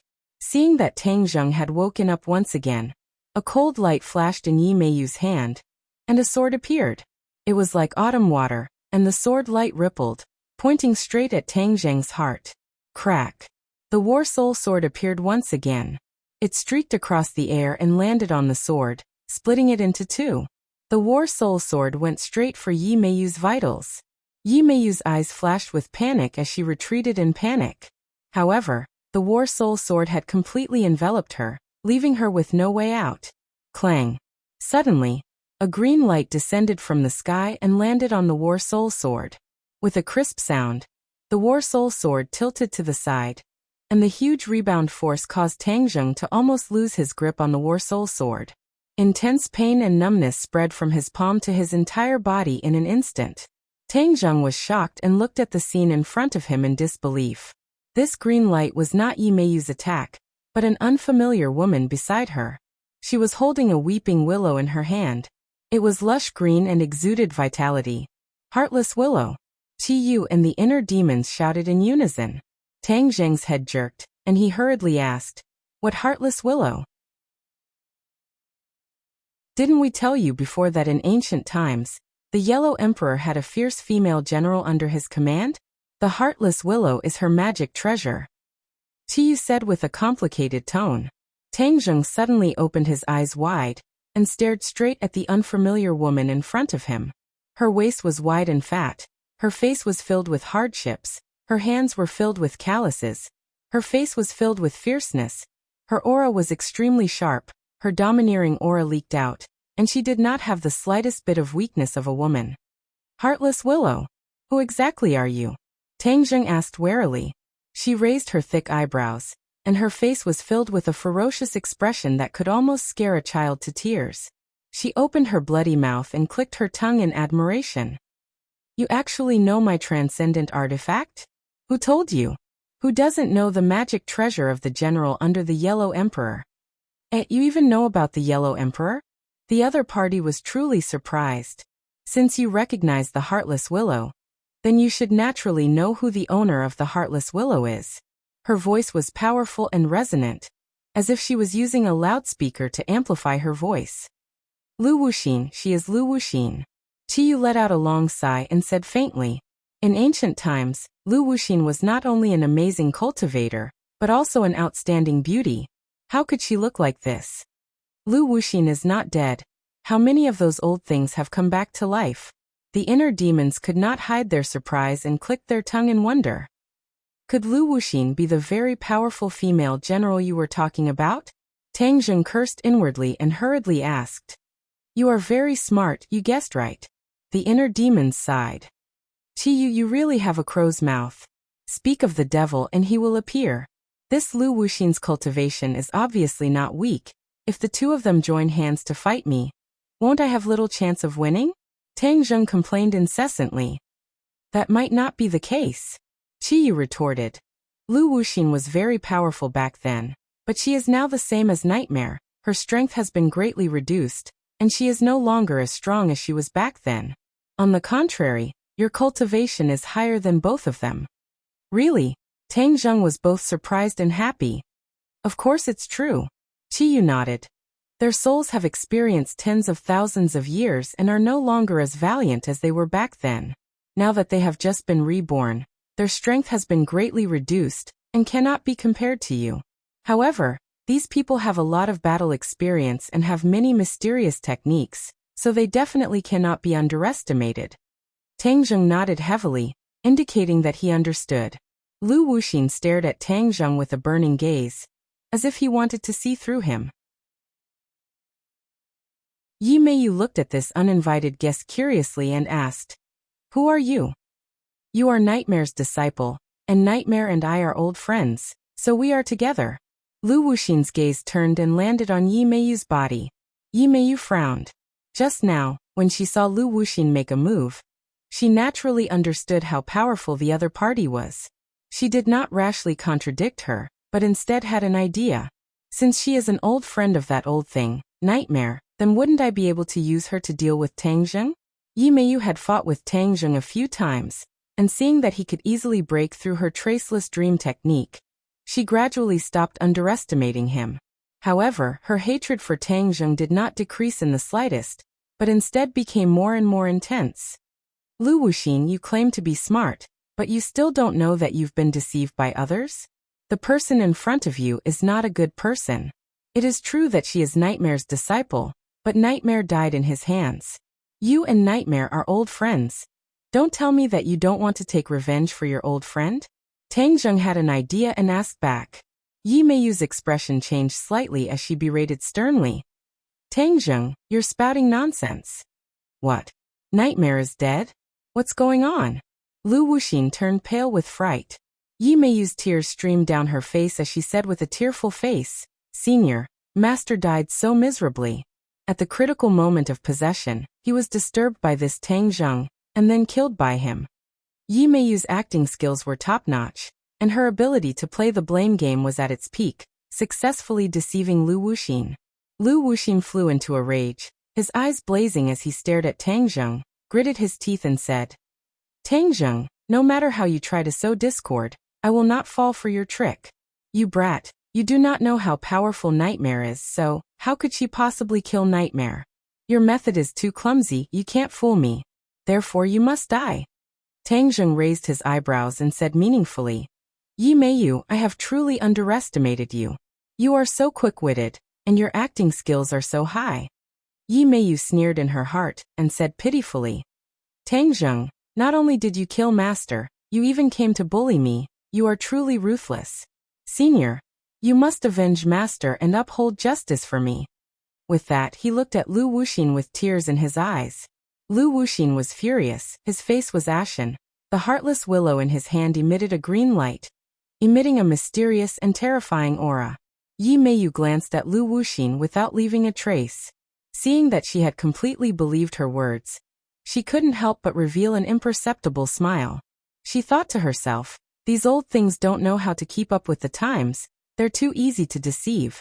First, I'll deceive her to deal with Tang Zheng. Previously, Lu Wuxin had personally admitted that he had killed Nightmare, but Lu Wuxin had arrived too late and did not see this. However, she already knew beforehand that Yi Meiyu was Nightmare's disciple. Back then, when Nightmare was still in Yi Meiyu's body, he had tried his best to contact his old friend, Lu Wuxin, and had her come to the capital to discuss the grand plan. He had also told her that he had found a very satisfactory successor.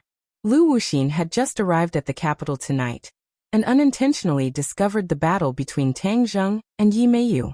Naturally, he recognized that Yi Meiyu was Nightmare's disciple, so he naturally could not stand by and watch. Tang Zheng shook his head helplessly. He knew that no matter what he said, the other party would not believe him, so he did not say anything else. Since Qiyu had asserted that the other party's cultivation was inferior to his, then there was nothing to worry about. Lu Wuxin's killing intent had already accumulated to its peak. He walked towards Tang Zheng step by step. His footsteps were heavy and powerful. With every step he took, his wide feet left deep footprints on the stone ground, causing people to feel a chill down their spines. The heartless willow was full of green, swaying in the wind. Suddenly, Lu Wuxin's wrist moved slightly, and a green light burst out from the heartless willow, shooting towards Tang Zheng. The heartless willow is a sacred artifact. You must be careful. Qiyu warned. Sacred artifact. Tang Zheng's head trembled. He immediately took out his war soul sword. The sword light shone brightly, immediately fighting with the heartless willow. The green light and the sword light intertwined in the air. It was exceptionally dazzling. A sword came from the west, flying immortal from beyond the heavens. When Tang Zheng used the heaven-flying immortal sword technique, the power of the war soul sword increased greatly. The heartless willow swayed in the wind, its branches flying long and dancing in the air, like a long whip, fiercely lashing at the war soul sword. The war soul sword's sword light blazed as it quickly counterattacked. Ping ping pang pang, qi flew everywhere.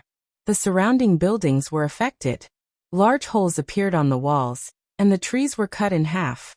It was as if a typhoon had passed through, turning everything into ruins.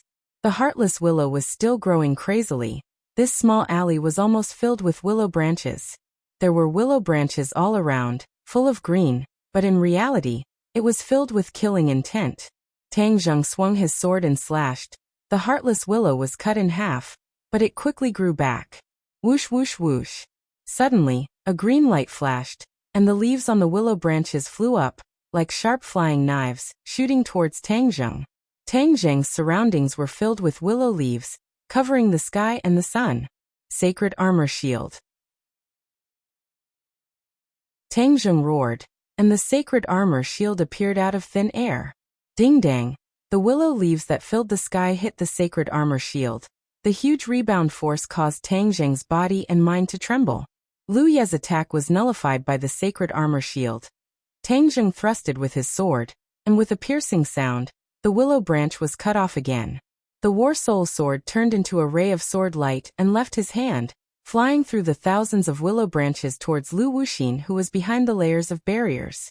A willow branch jumped out from the heartless willow, trying to bind the War Soul sword, but it was immediately torn into pieces by the berserk sword Qi, and the War Soul sword went straight in. Seeing that it was about to pierce into Lu Wuxin's body, Lu Wuxin roared, and quickly retreated with Yi Meiyu. Boom! The War Soul sword pierced into the wall behind them, causing it to collapse with a loud bang, causing dust to fill the sky.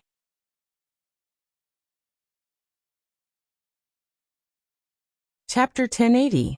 The powerful might of the War Soul sword caused Lu Wuxin's expression to change greatly. She looked at him deeply and said, "Tang Zheng, I will come and find you again." After she finished speaking, a willow branch suddenly shot out from the heartless willow in her hand and soared into the sky. She and Yi Meiyu stepped on the willow branch and soared into the sky. "Where are you going?" Tang Zheng growled.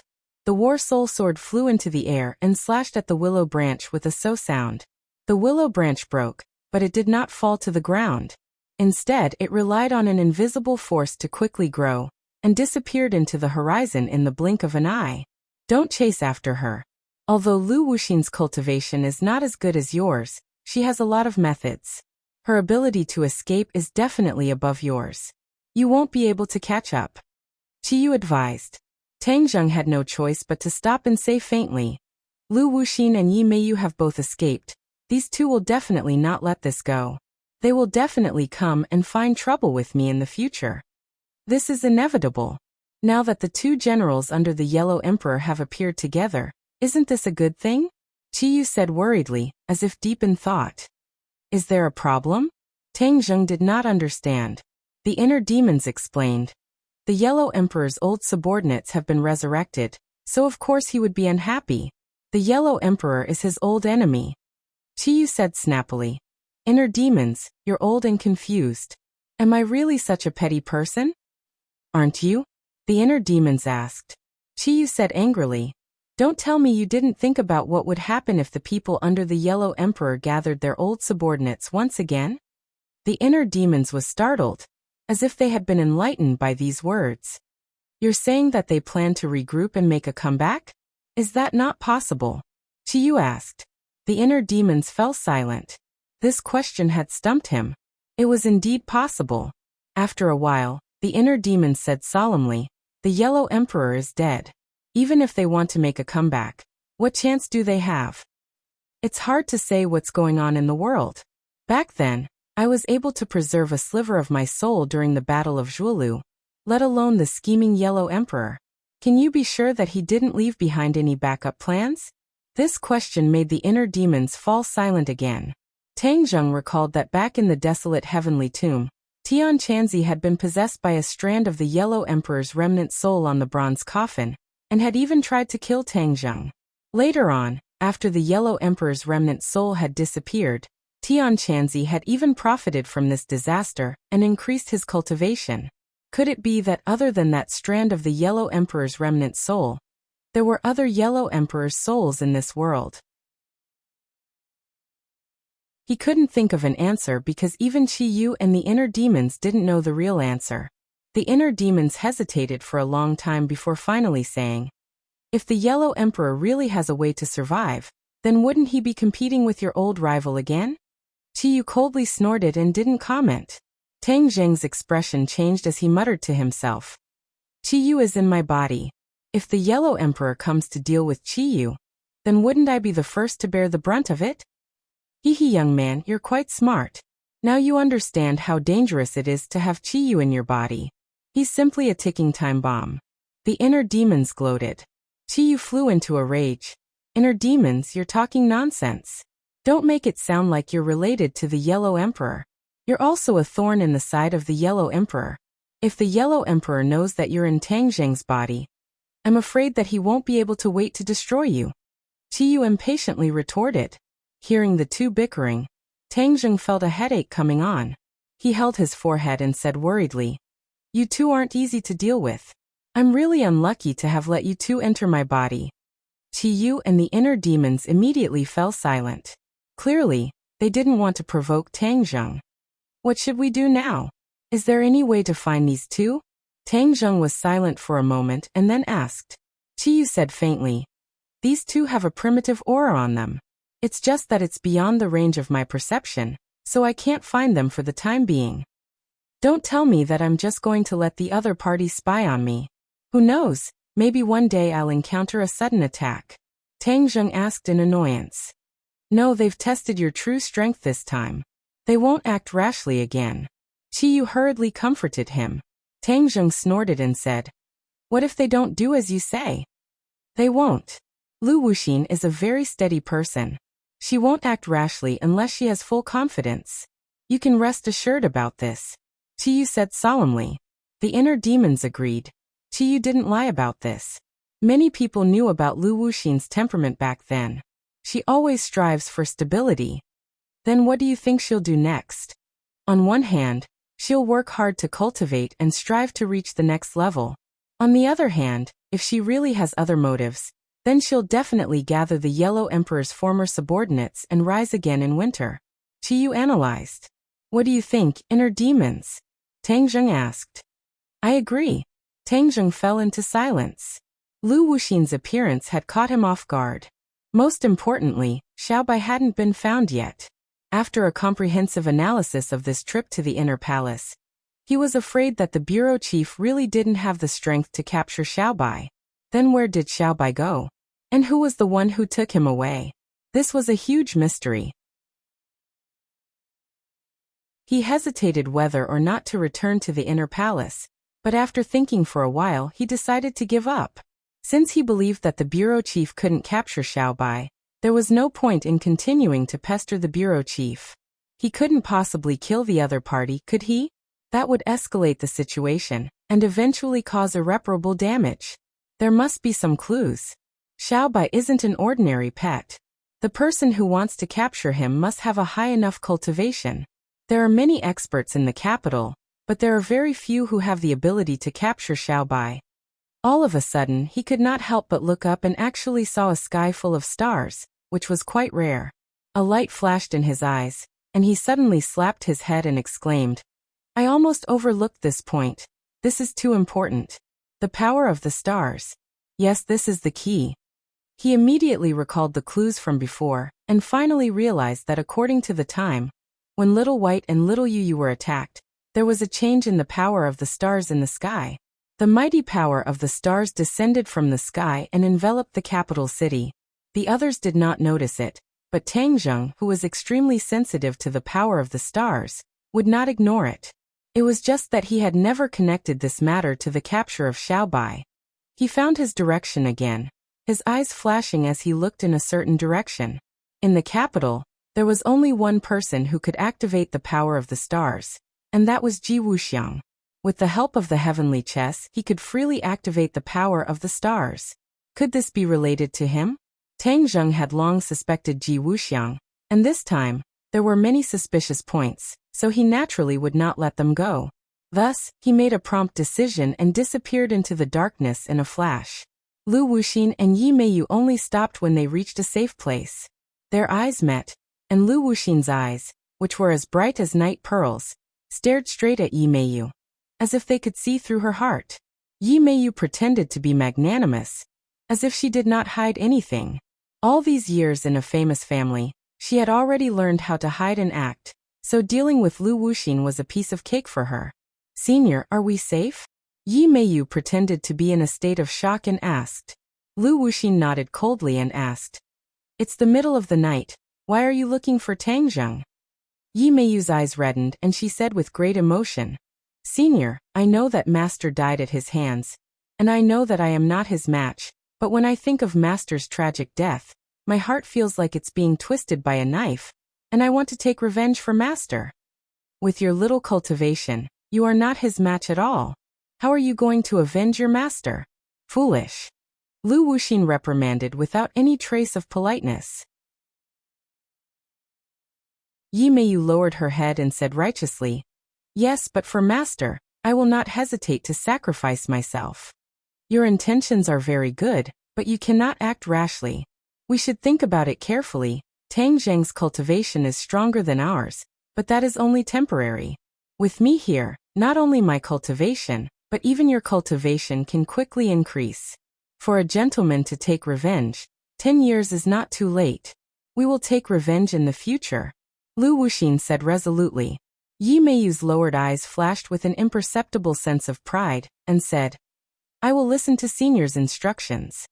We still have more important things to do, so let him live for a few more days. Lu Wuxin gritted his teeth and said, Senior, what do we have to do? This matter is of great importance.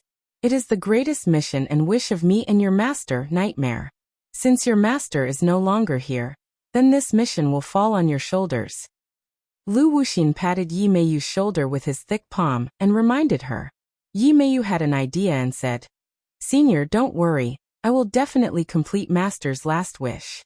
Lu Wuxin looked at Yi Meiyu with gratification and praised. Nightmare really took in a good disciple. No wonder he was so satisfied and passed on his lifelong secret to you.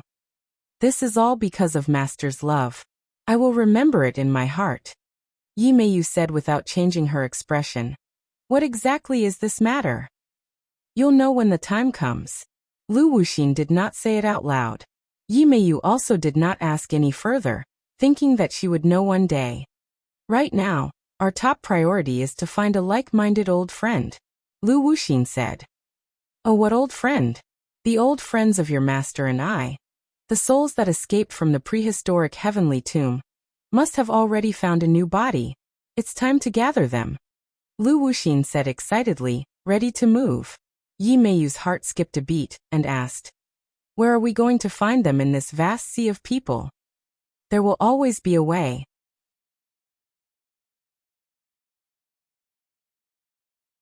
Chapter 1081. Lu Wuxin looked at her in astonishment, as if he did not expect her to have a way, so he asked, What method do you have? Tell me about it. Yi Meiyu said, If you want to gather your old subordinates, then you must need their information. In this vast sea of people, finding them is like finding a needle in a haystack. Therefore, if we have a large amount of information, wouldn't we be able to find them even faster?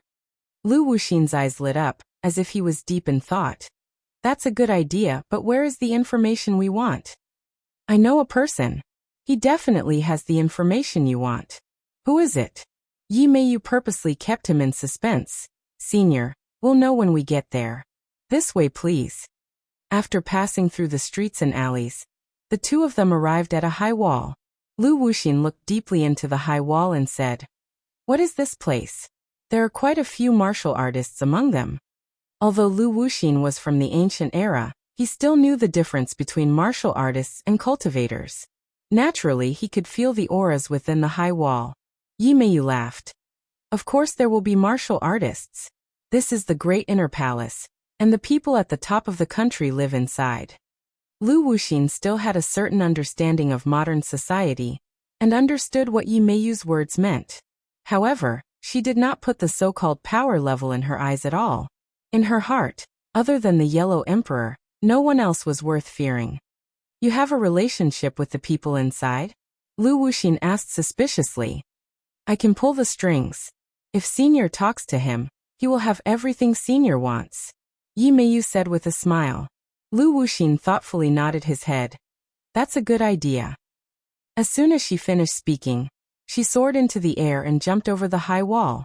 Yi Meiyu was slightly startled, but then she felt relieved and also jumped over the high wall. Who is it? A few shouts rang out as a large group of guards swarmed over. Lu Wuxin did not even look at these people. With a wave of his hand, the Wuxin willow in his hand transformed into a long willow branch that flew out and wrapped around these people.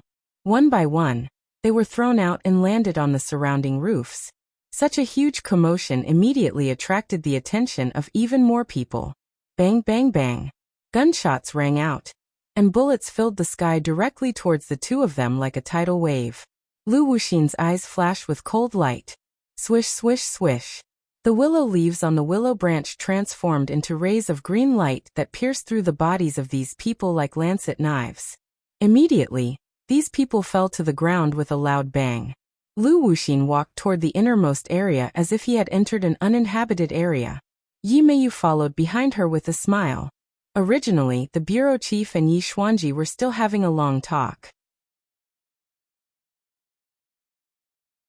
Tang Zheng's trip had left a deep impression on the bureau chief, making him experience the true threat and fear of death. It turned out that even though he was in a high position, it wasn't absolutely safe.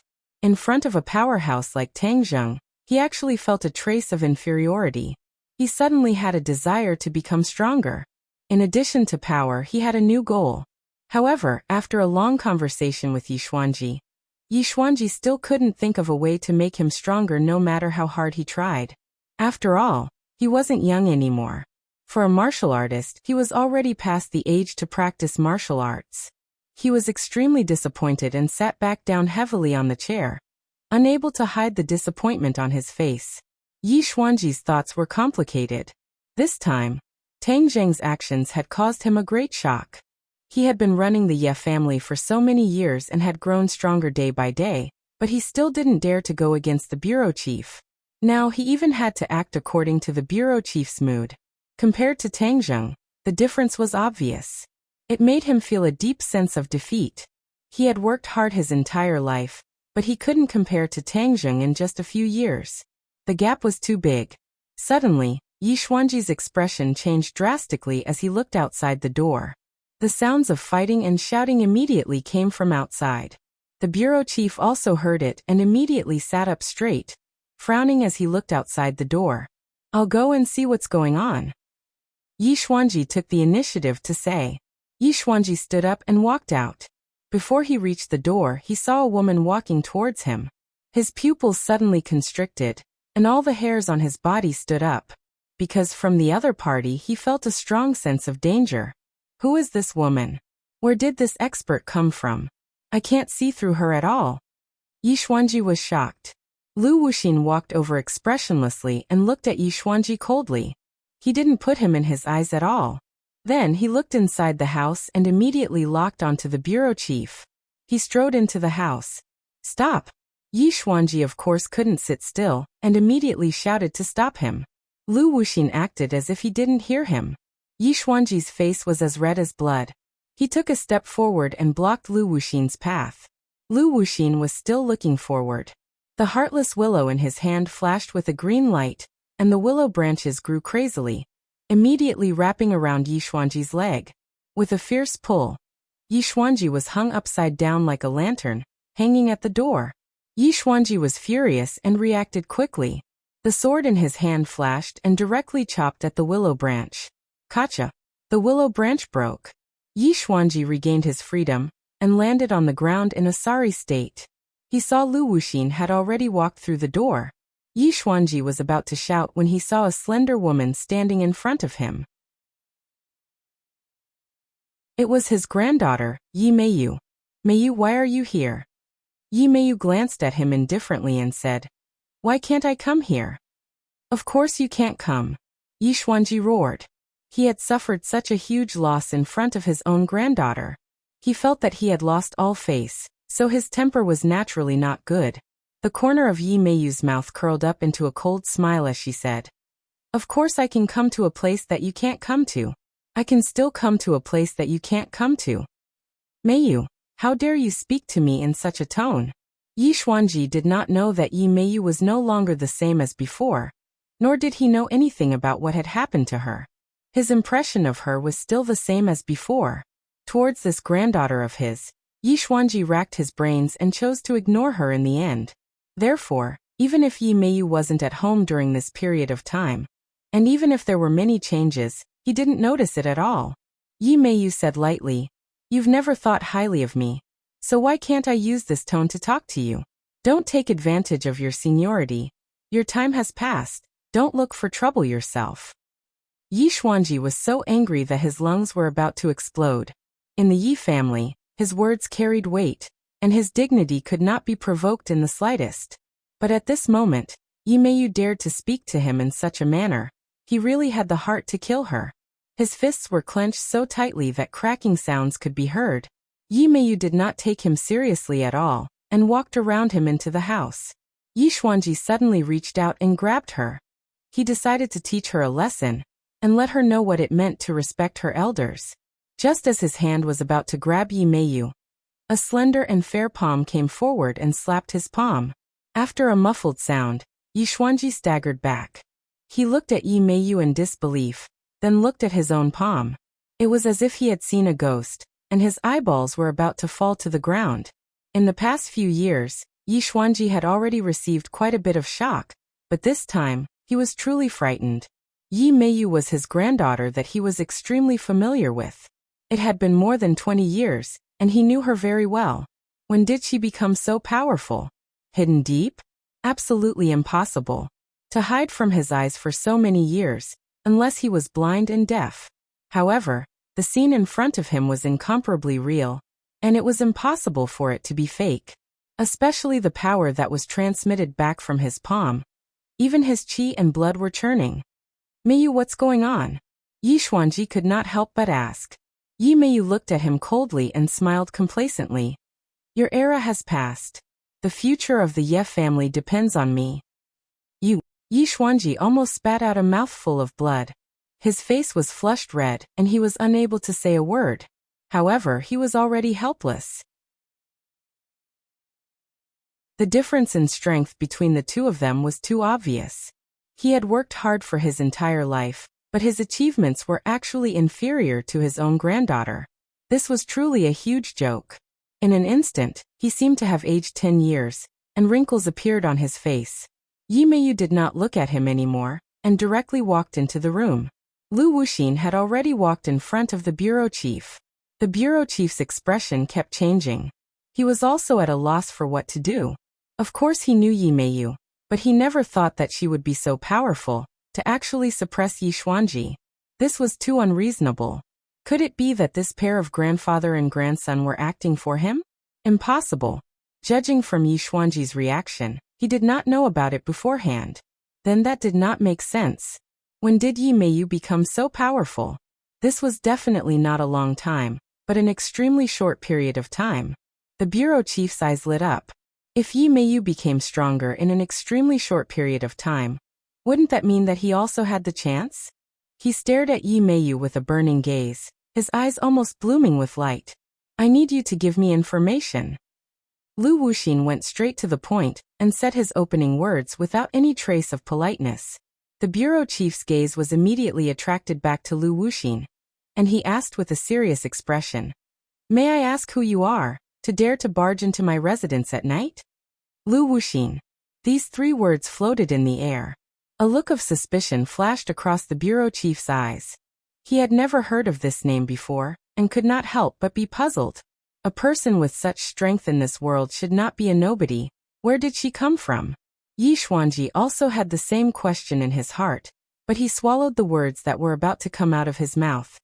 "What information do you need me to provide you?"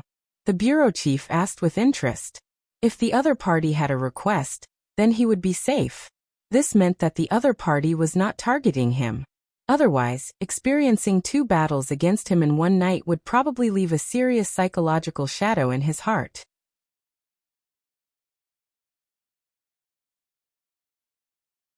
Chapter 1082. Lu Wuxin had the same idea as Qiyu and the others. Lu Wuxin wanted to find the former subordinates of the Yellow Emperor, which meant that he was counting on the souls that had escaped from the prehistoric heavenly tomb. The only way to find them was to collect information about the unusual situations in various places. The Li Palace was already investigating this matter. This time, Lu Wuxin had also found the bureau chief to seek information about this. The bureau chief looked at Lu Wuxin in surprise, and asked with a frown. Why do you want to know this information? I naturally have my own uses. Lu Wuxin did not reveal his true purpose. The bureau chief hesitated for a moment and did not get to the bottom of the matter.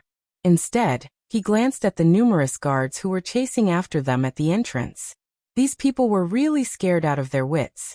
The inner palace was so heavily guarded. Yet these two women were able to barge in as if they were in a deserted land. This was a huge dereliction of duty on their part. If anything were to happen to the bureau chief, they would not be able to atone for it even if they died 100 times. All of you can leave. The bureau chief waved his hand and said with some magnanimity. The guards all looked at the bureau chief. They did not know if his words came out of his own will, or if he was coerced. For a moment, they were hesitant. The bureau chief frowned and said, "Didn't you hear my order?" Seeing that, the guards scattered like birds and beasts, retreating far away. Their expressions were complicated as they stared at them with extreme caution. Lu Wuxin and Yi Meiyu acted as if they did not see this scene at all, as they remained calm and collected. The bureau chief looked at Yi Xuanji thoughtfully and said, "You can go back first." Yi Xuanji was slightly startled. He did not expect the bureau chief to chase him out. He hurriedly said, "Bureau chief, I'll stay behind to protect you." "No need." The bureau chief's attitude was firm, and the way he looked at Yi Xuanji was extremely calm. Obviously, he was extremely dissatisfied with Yi Xuanji's performance just now. He was unable to stop Tang Zheng, nor was he able to stop these two people. Even his own granddaughter was unable to contend against them. This kind of person who held the title of patriarch of the Ye family, how useful could he be to him? Yi Xuanji naturally thought of this as well, and his expression became even more dejected. He took a deep look at Yi Meiyu and Lu Wuxin, then dejectedly retreated like a general who had lost a battle, closing the door behind him. From the beginning to the end, Yi Meiyu did not look at all. She glanced at Yi Xuanji, as if his loss did not cause the slightest ripple in her heart. "Both of you, please take a seat." The bureau chief pointed at the chairs and invited them. Lu Wuxin and Yi Meiyu sat down casually, and Lu Wuxin asked, "Do you have the information we need?" The bureau chief's lips curled into a smile as he said, "I can collect any information in this world. You don't have to doubt this. But there's no such thing as a free lunch in this world. What can you do for me if I provide you with information?" After saying that, half of the bureau chief's body leaned against the large chair, as he looked at the two of them with sparkling eyes. "You." Lu Wuxin was about to reprimand him for being as blind as a bat for daring to negotiate with her. At the critical moment, Yi Meiyu pulled her back and whispered, "Senior, let me talk to him." Yi Meiyu was very clear about the power and strength that the bureau chief represented. Now that he had already established a big enemy like Tang Zheng, there was no need to break ties with the bureau chief. On the contrary, cooperation between the two sides was the biggest win-win situation. Moreover, she believed that the bureau chief had long regarded Tang Zheng as a thorn in his side. This could be heard from the conversation between Yi Xuanji and Yi Ke. As a core member of the Ye family, Yi Meiyu was naturally more well-informed than the average person, so it was not difficult to speculate this point. Lu Wuxin glanced at Yi Meiyu and chose to remain silent. "Bureau chief, I understand what you mean. What do you want for you to agree to provide us with information?" Yi Meiyu asked. The bureau chief stared at Yi Meiyu with a burning gaze, and sighed after a long time. Yi Xuanji really made a mistake. It turns out that the most powerful person in the Ye family is you, and the person with the greatest achievements will definitely be you. It was a huge mistake for him to hand over the future of the Ye family to Yi Ke. You are a smart person, so I won't beat around the bush. You are all cultivators, and I also want to become a cultivator. I want to become stronger in the shortest time possible like you. Yi Meiyu said calmly. Bureau chief has excellent vision to actually see this point. In the future, personal strength is the most important thing. So what if you have great power? You can't bring it with you when you are born, and you can't bring it with you when you die. Is there a way to do this? The bureau chief ignored Yi Meiyu's flattery and asked straightforwardly. Yi Meiyu turned to look at Lu Wuxin. Lu Wuxin was expressionless. He hesitated for a moment and said, Your method is not difficult. There are many ways to become a cultivator. Not only do I want to become a cultivator, but I also want to become strong enough. The bureau chief emphasized. He did not choose to become a martial artist, but a cultivator. This was because he had seen too many miracles from cultivators, and naturally believed that cultivators were higher than martial artists. He had always pursued the extreme, and cultivators were the extreme. Lu Wuxin nodded without hesitation. No problem. Is there really a way? The bureau chief raised his eyebrows and was quite moved. This may be difficult for others, but for me, it is not difficult. As long as you find the information I want, everything will be solved. Lu Wuxin said with certainty. Another question. What do you want this information for? The bureau chief asked curiously. The secret to becoming stronger is in this information. If you want to become stronger as soon as possible, then find everything I want as soon as possible. Lu Wuxin didn't try to explain too much, and instead said very calmly. The bureau chief paused for a moment, slammed the table, and said excitedly, Okay, I will give the order now, and there will be results soon. How do I contact you? Just send someone to the Ye family. Yi Meiyu said first. Also, we have a common enemy, so our cooperation is a win-win situation. In the future, we will definitely cause a fatal threat and harm to this enemy. Yi Meiyu gritted her teeth and said. The bureau chief looked at her suspiciously and asked, Who is our common enemy? Tangzhong. It's him. The bureau chief was obviously shocked. Not only did Tangzhong threaten the big families, he even extended his devil's claws to the officials, to the bureau chief's side. Just now, I knew that the bureau chief sent someone to summon the old master to deal with him. But now that his wings are growing, ordinary people can't hurt him at all. Only our alliance can give him a fatal blow in the future and take revenge. Yi Meiyu said with killing intent. The bureau chief's heart sank into torment, but he quickly made a decision. Watching the two of them leave, the bureau chief fell into deep thought. His brows were knitted tightly and relaxed at times. In the end, his eyes shone with anticipation. He picked up the phone on the table and gave the order. Lu Wuxin and Yi Meiyu left the courtyard house. When they walked out of the door, they saw Yi Xuanji waiting outside. Wait a moment. Yi Xuanji walked up and blocked their path. Lu Wuxin looked at him coldly and asked, Do you want to die? I can fulfill your wish. Yi Xuanji's face was pale as he explained awkwardly.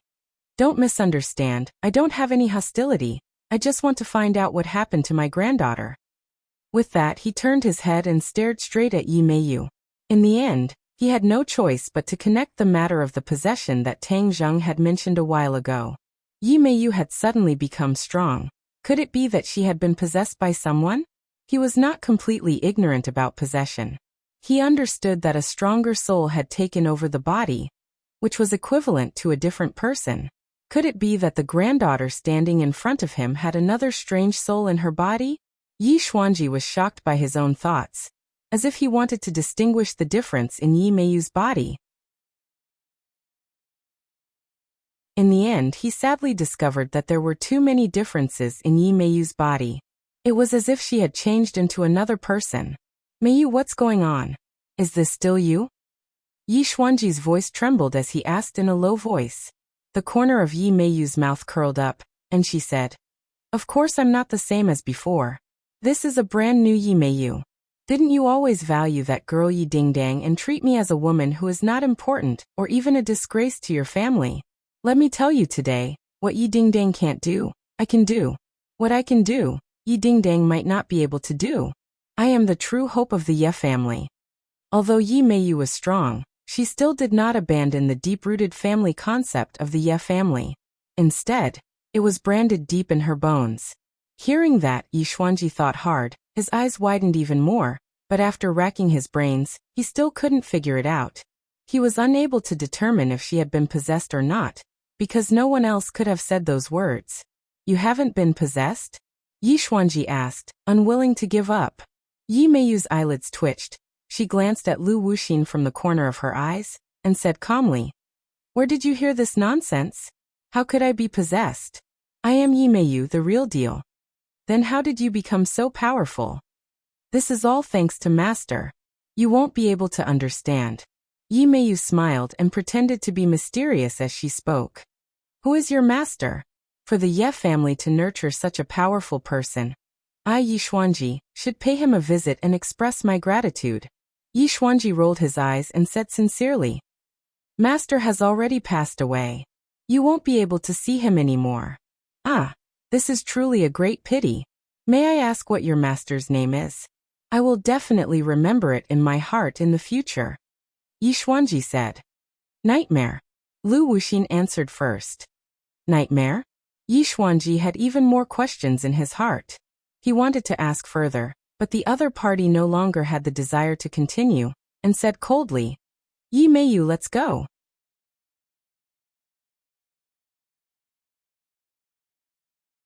Chapter 1083.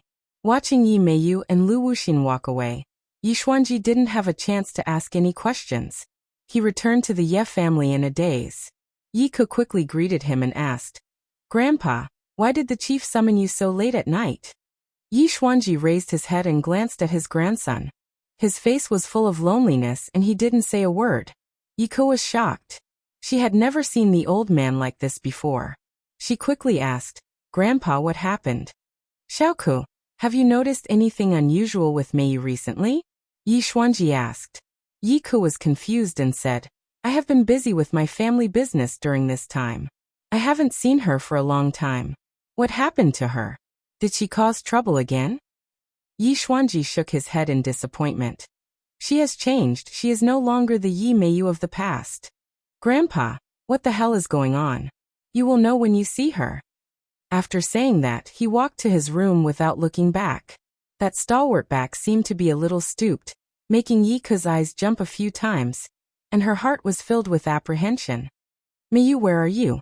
After hesitating again and again, Yi Ke dialed Yi Meiyu's phone. What's the matter? Yi Meiyu replied coldly. Did you make Grandpa angry again? Come back and apologize to Grandpa. Yi Ke said sternly. Yi Meiyu's unscrupulous laughter came over. I apologized to him? Does he have the qualifications? Yi Ke raised her eyebrows and flew into a rage. Yi Meiyu, what are you doing? I will give you half an hour to come back. Otherwise, you will have to bear the consequences. Yi Ke, let me tell you, don't talk to me in this tone in the future. Just because you are older than me, you dare to yell at me, right? Let me tell you, I, Yi Meiyu, am no longer the Yi Meiyu of the past. No one in the Ye family can talk to me like this. Yi Meiyu finished speaking and hung up the phone. Yi Ke held the phone and stayed in the same place at a loss. It was inconceivable. What is wrong with Yi Meiyu? How dare she talk to me like this? He decided to get to the bottom of this, so he called her again, but her phone was turned off. No matter what you do, I will find you. Yi Ke's eyes flashed and she clenched her teeth. Tang Zheng arrived outside the Go Club in a hurry. Under the dark night, the Go Club seemed very quiet. Whoosh! He leaped and tried to climb over the wall. Bang! However, a huge force rebounded from the wall and coincidentally struck Tang Zheng's body. He was like a cannonball as he was sent flying, ruthlessly crashing into a large tree. He leaped up from the ground like a carp, his eyes overflowing with radiance as he stared fixedly at the walls of the Go Club. Suddenly, his ears twitched slightly as he heard a sound coming from the Go Club. With a creak, the door of the Go Club opened. Someone walked out and looked around vigilantly. When he saw Tang Zheng not far away, he was slightly stunned and asked, Young Master Tang, why are you here in the middle of the night? Obviously, the other party had already expected that the person who tried to break into the Go Club was Tang Zheng. Tang Zheng looked cold and asked, Is President Ji here? Yes, please wait a moment, I will invite him. I will go find him myself. Tang Zheng strode into the Go Club. The man wanted to stop him, but he was not Tang Zheng's opponent. He could only follow him step by step and said, Young Master Tang, if there is anything urgent, I will report it. President Ji is resting. Tang Zheng had just suffered a loss, and he felt that the Go Club was not simple. Before, he did not realize that the Go Club had such a strong protective force. Where is President Ji's room? I will go find him myself. Tang Zheng said loudly. The other party had no choice but to stare. After the Great Lord used the non-phase method to trap Little White, he brought it back to the Go Club. Little White gritted its teeth and looked at him, saying, "Master will definitely come to save me." "Hee, you are looking forward to Tangjin coming to save you? Stop dreaming, he doesn't know where you are hidden." The Lord sneered. "What is this place?" Whitey rolled its eyes and looked around curiously. "You don't need to know. You are important to Tangjin. I don't even know where you came from. Why don't you tell me where you came from before you die?" The Lord said. The red lunar beast was useful to the Great Lord, as it could help him communicate with the power of the stars. However, although Little White was naturally mystical, it was not very useful to the Great Lord. Leaving it behind would be a huge disaster instead. Therefore, from the beginning to the end, he did not intend to leave Xiaobai alive. Xiaobai was smarter than the red lunar beast and could speak human language. Once the tiger returned to the mountain, it would certainly leak a lot of information to Tangjin. This was not a good thing for the Lord. Little White was like a brave warrior ready to die a martyr's death. He stood proudly with his head raised. He stared at the honorable Lord with disdain and said, "Don't waste your breath. Not to mention that I don't know where I came from. Even if I did, I wouldn't tell you a single word." The Lord stared at Xiaobai. After confirming that it was not lying, he could not help but be surprised. It did not even know where it came from. Then what was its background? He shook his head slightly. It was not important. There would no longer be a Little White in the future, so there was no meaning to its origin. Ordinary weapons can't hurt you, but now is a high-tech society. The power of technology is infinite, so your defense is not omnipotent. The Lord carried Xiaobai and walked into the depths of the basement. There was a different world under the chess club. It was brightly lit, as if it was daytime. Under the light, many instruments could be seen. There were even a few corpses of demonic beasts. They were tied to the instruments and seemed to have been tortured before they died. Their bodies were covered in blood, and they were in a sorry state. Xiaobai's eyes widened. It stared at everything and said, "You are so ruthless. You actually caught so many demonic beasts without anyone knowing." Hee. Ever since the cultivators were expelled, demonic beasts were almost impossible to see. Only after the restrictions in the 10,000 mountains were broken did demonic beasts come and go freely. That was why I had the chance to catch them and study them. Even the dragon group led by Xingfeng could catch demonic beasts. How could my Azure Dragon Hall not have the ability? The Lord could not hide the pride in his eyes as he boasted. Xiaobai coldly snorted and said, "You hid it too well." "If I didn't hide it well, wouldn't I have been discovered by you guys? The only thing I am proud of in my life is that I am good at hiding. It is not easy for normal people to find out my true identity. This way, I can easily play with others in the palm of my hand. It is funny that those people still don't know and think that they are in control of the situation." The Lord was immensely proud. "Don't be so long-winded. I will send you on your way now." The Lord fixed Xiaobai on an instrument. This instrument can emit the world's most powerful laser. I believe that before you die, you can taste the taste of the laser.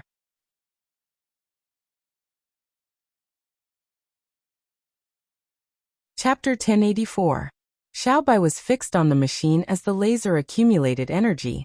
Xiaobai's life was on the line as it was counting down. Suddenly, a bell rang and the High Lord's expression changed. It was his subordinate informing him that someone had come to visit. He looked deeply at Xiaobai and muttered to himself, "Looks like I won't have the chance to witness your death. Have a good taste of the laser." After he finished speaking, he turned around and strode out of the basement. He then gently took off his mask. This time, he changed from the High Lord to Ji Wuxiang. His aura also underwent an earth-shattering change. So it's Tangjin who barged in. Why did he come here in the middle of the night? Ji Wuxiang muttered to himself. "Young Master Tang, why are you here?" Ji Wuxiang changed into a set of pajamas and greeted Tangjin. He pretended to be surprised as he asked. Finally seeing Ji Wuxiang, Tangjin stopped and asked directly, "Why did I feel the power of the stars descend in the capital?" Ji Wuxiang's heart skipped a beat. He thought to himself that Tangjin's senses were really sharp. Ji Wuxiang did not panic in the slightest. He smiled calmly and said, "So young Master Tang is here for this matter. I activated the heavenly chess in an attempt to absorb more power of the stars into the heavenly chess. I hope that the heavenly chess can be perfected as soon as possible." "Don't you have me?" Tang Zheng asked back. "It's late at night. After all, I can't trouble young Master Tang with everything," Ji Wuxiang said with a smile.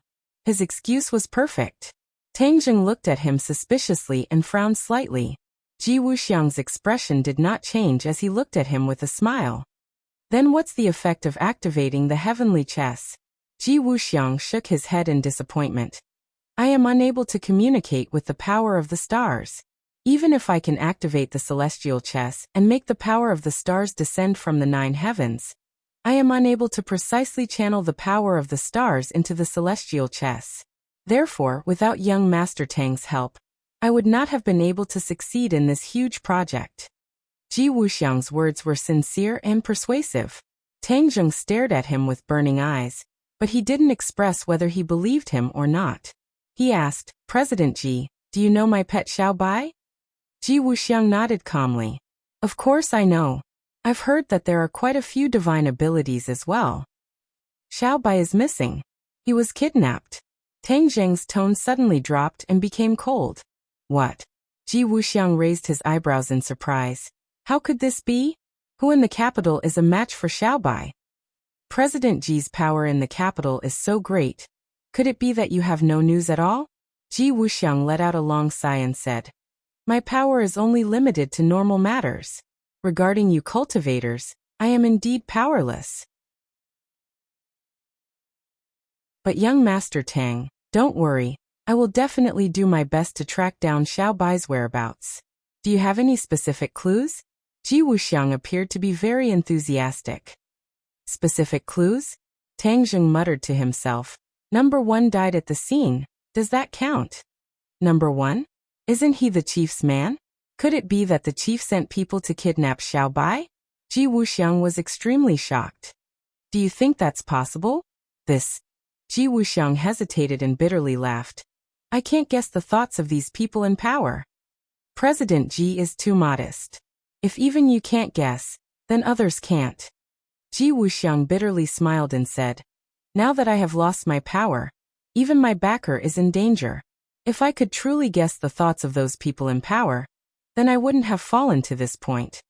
Tang Zheng stared at Ji Wuxiang from beginning to end, but after staring for a long time, he still couldn't find any clues. His reactions were steady and everything was within reason, causing Tang Zheng to be very passive. "President Ji's information is very fast. Could it be that you still don't know what the blood moon is?" Tang Zheng changed the topic and asked. Ji Wuxiang was slightly startled, and his expression became strange.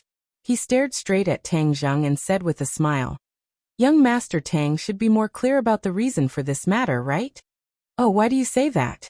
Hee, since young Master Tang is asking, then I will definitely tell you the truth. I just received news that the blood moon was caused by the scarlet lunar beast by your side and not by Tianqi, right? Ji Wuxiang's gaze became thought-provoking. Tang Zheng's head moved. He didn't expect the other party to admit it so frankly. If Ji Wuxiang denied it, then Tang Zheng's suspicion of him would definitely increase. Because with Ji Wuxiang's information, it was impossible that he didn't know about this matter. If even the chief knew about it, then this definitely couldn't be hidden from Ji Wuxiang. However, he didn't expect the other party to admit it so frankly. This made Tang Zheng a bit more passive. For a moment he couldn't understand Ji Wuxiang. "Young Master Tang, you really have too many rare and exotic beasts around you. This scarlet lunar beast can actually cause the blood moon. And it's said that once you consume its inner core, you can even absorb the essence of the sun and the moon. It's equivalent to Tang Seng's meat. You have to protect it well and don't let it get caught by bad people," Ji Wuxiang reminded, seemingly full of kindness. "You're really well informed. Don't tell me you don't have any thoughts after hearing this news?" Tang Zheng probed. Ji Wuxiang was stunned for a moment, then he laughed. "Young Master Tang, you really know how to joke. We're friends, and the scarlet lunar beast is your pet. Why would I do such a thing?" From Ji Wuxiang's reaction, Tang Zheng didn't find the information he wanted. He also couldn't directly start a fight because he didn't have any solid evidence and no solid reason to do so. However, Xiaobai disappeared without a trace and he couldn't do anything about it. How could Tang Zheng just let it go? Boom. Suddenly, a violent explosion sounded, and the ground shook. Both of them were startled at the same time. What's going on? Tang Zheng asked in surprise. Ji Wuxiang's expression suddenly changed, and his eyes fluctuated violently. Creak. The door was suddenly pushed open and someone rushed in and shouted, "Director Ji, something happened." Ji Wuxiang had already guessed a thing or two, so he said, "Young Master Tang, I still have something to do. You guys send young Master Tang away first." Tang Zheng had a sudden idea and said, "Director Ji, did something big happen?" "It's nothing, just a small matter. I can handle it." Ji Wuxiang's expression flickered. Tang Zheng caught on to this, and became even more determined to stay. He smiled and said, "Director Ji, just now you said that we're friends and should help each other, no matter if it's a big or small matter. If I can help, of course I won't refuse." After saying this, he directly walked out of the room, and found that the outside was already in chaos. A part of the Go Club's building had collapsed and many people were rushing over. Looking at Tang Zheng's back, Ji Wuxiang's eyes flashed with a cold light, but there was nothing he could do. He could only chase after him and say, "Young Master Tang, don't worry. Let's see what's going on first." Tang Zheng pointed at the collapsed building and said, "Director Ji, could it be that there were explosives buried in this Go Club and accidentally exploded, causing this area to collapse? I occasionally like to do small experiments like this. It might be an accident, but it's not a big deal. We'll just rebuild it." Ji Wuxiang waved his hand and said without a care. But Tang Zheng had already found some clues from his expression.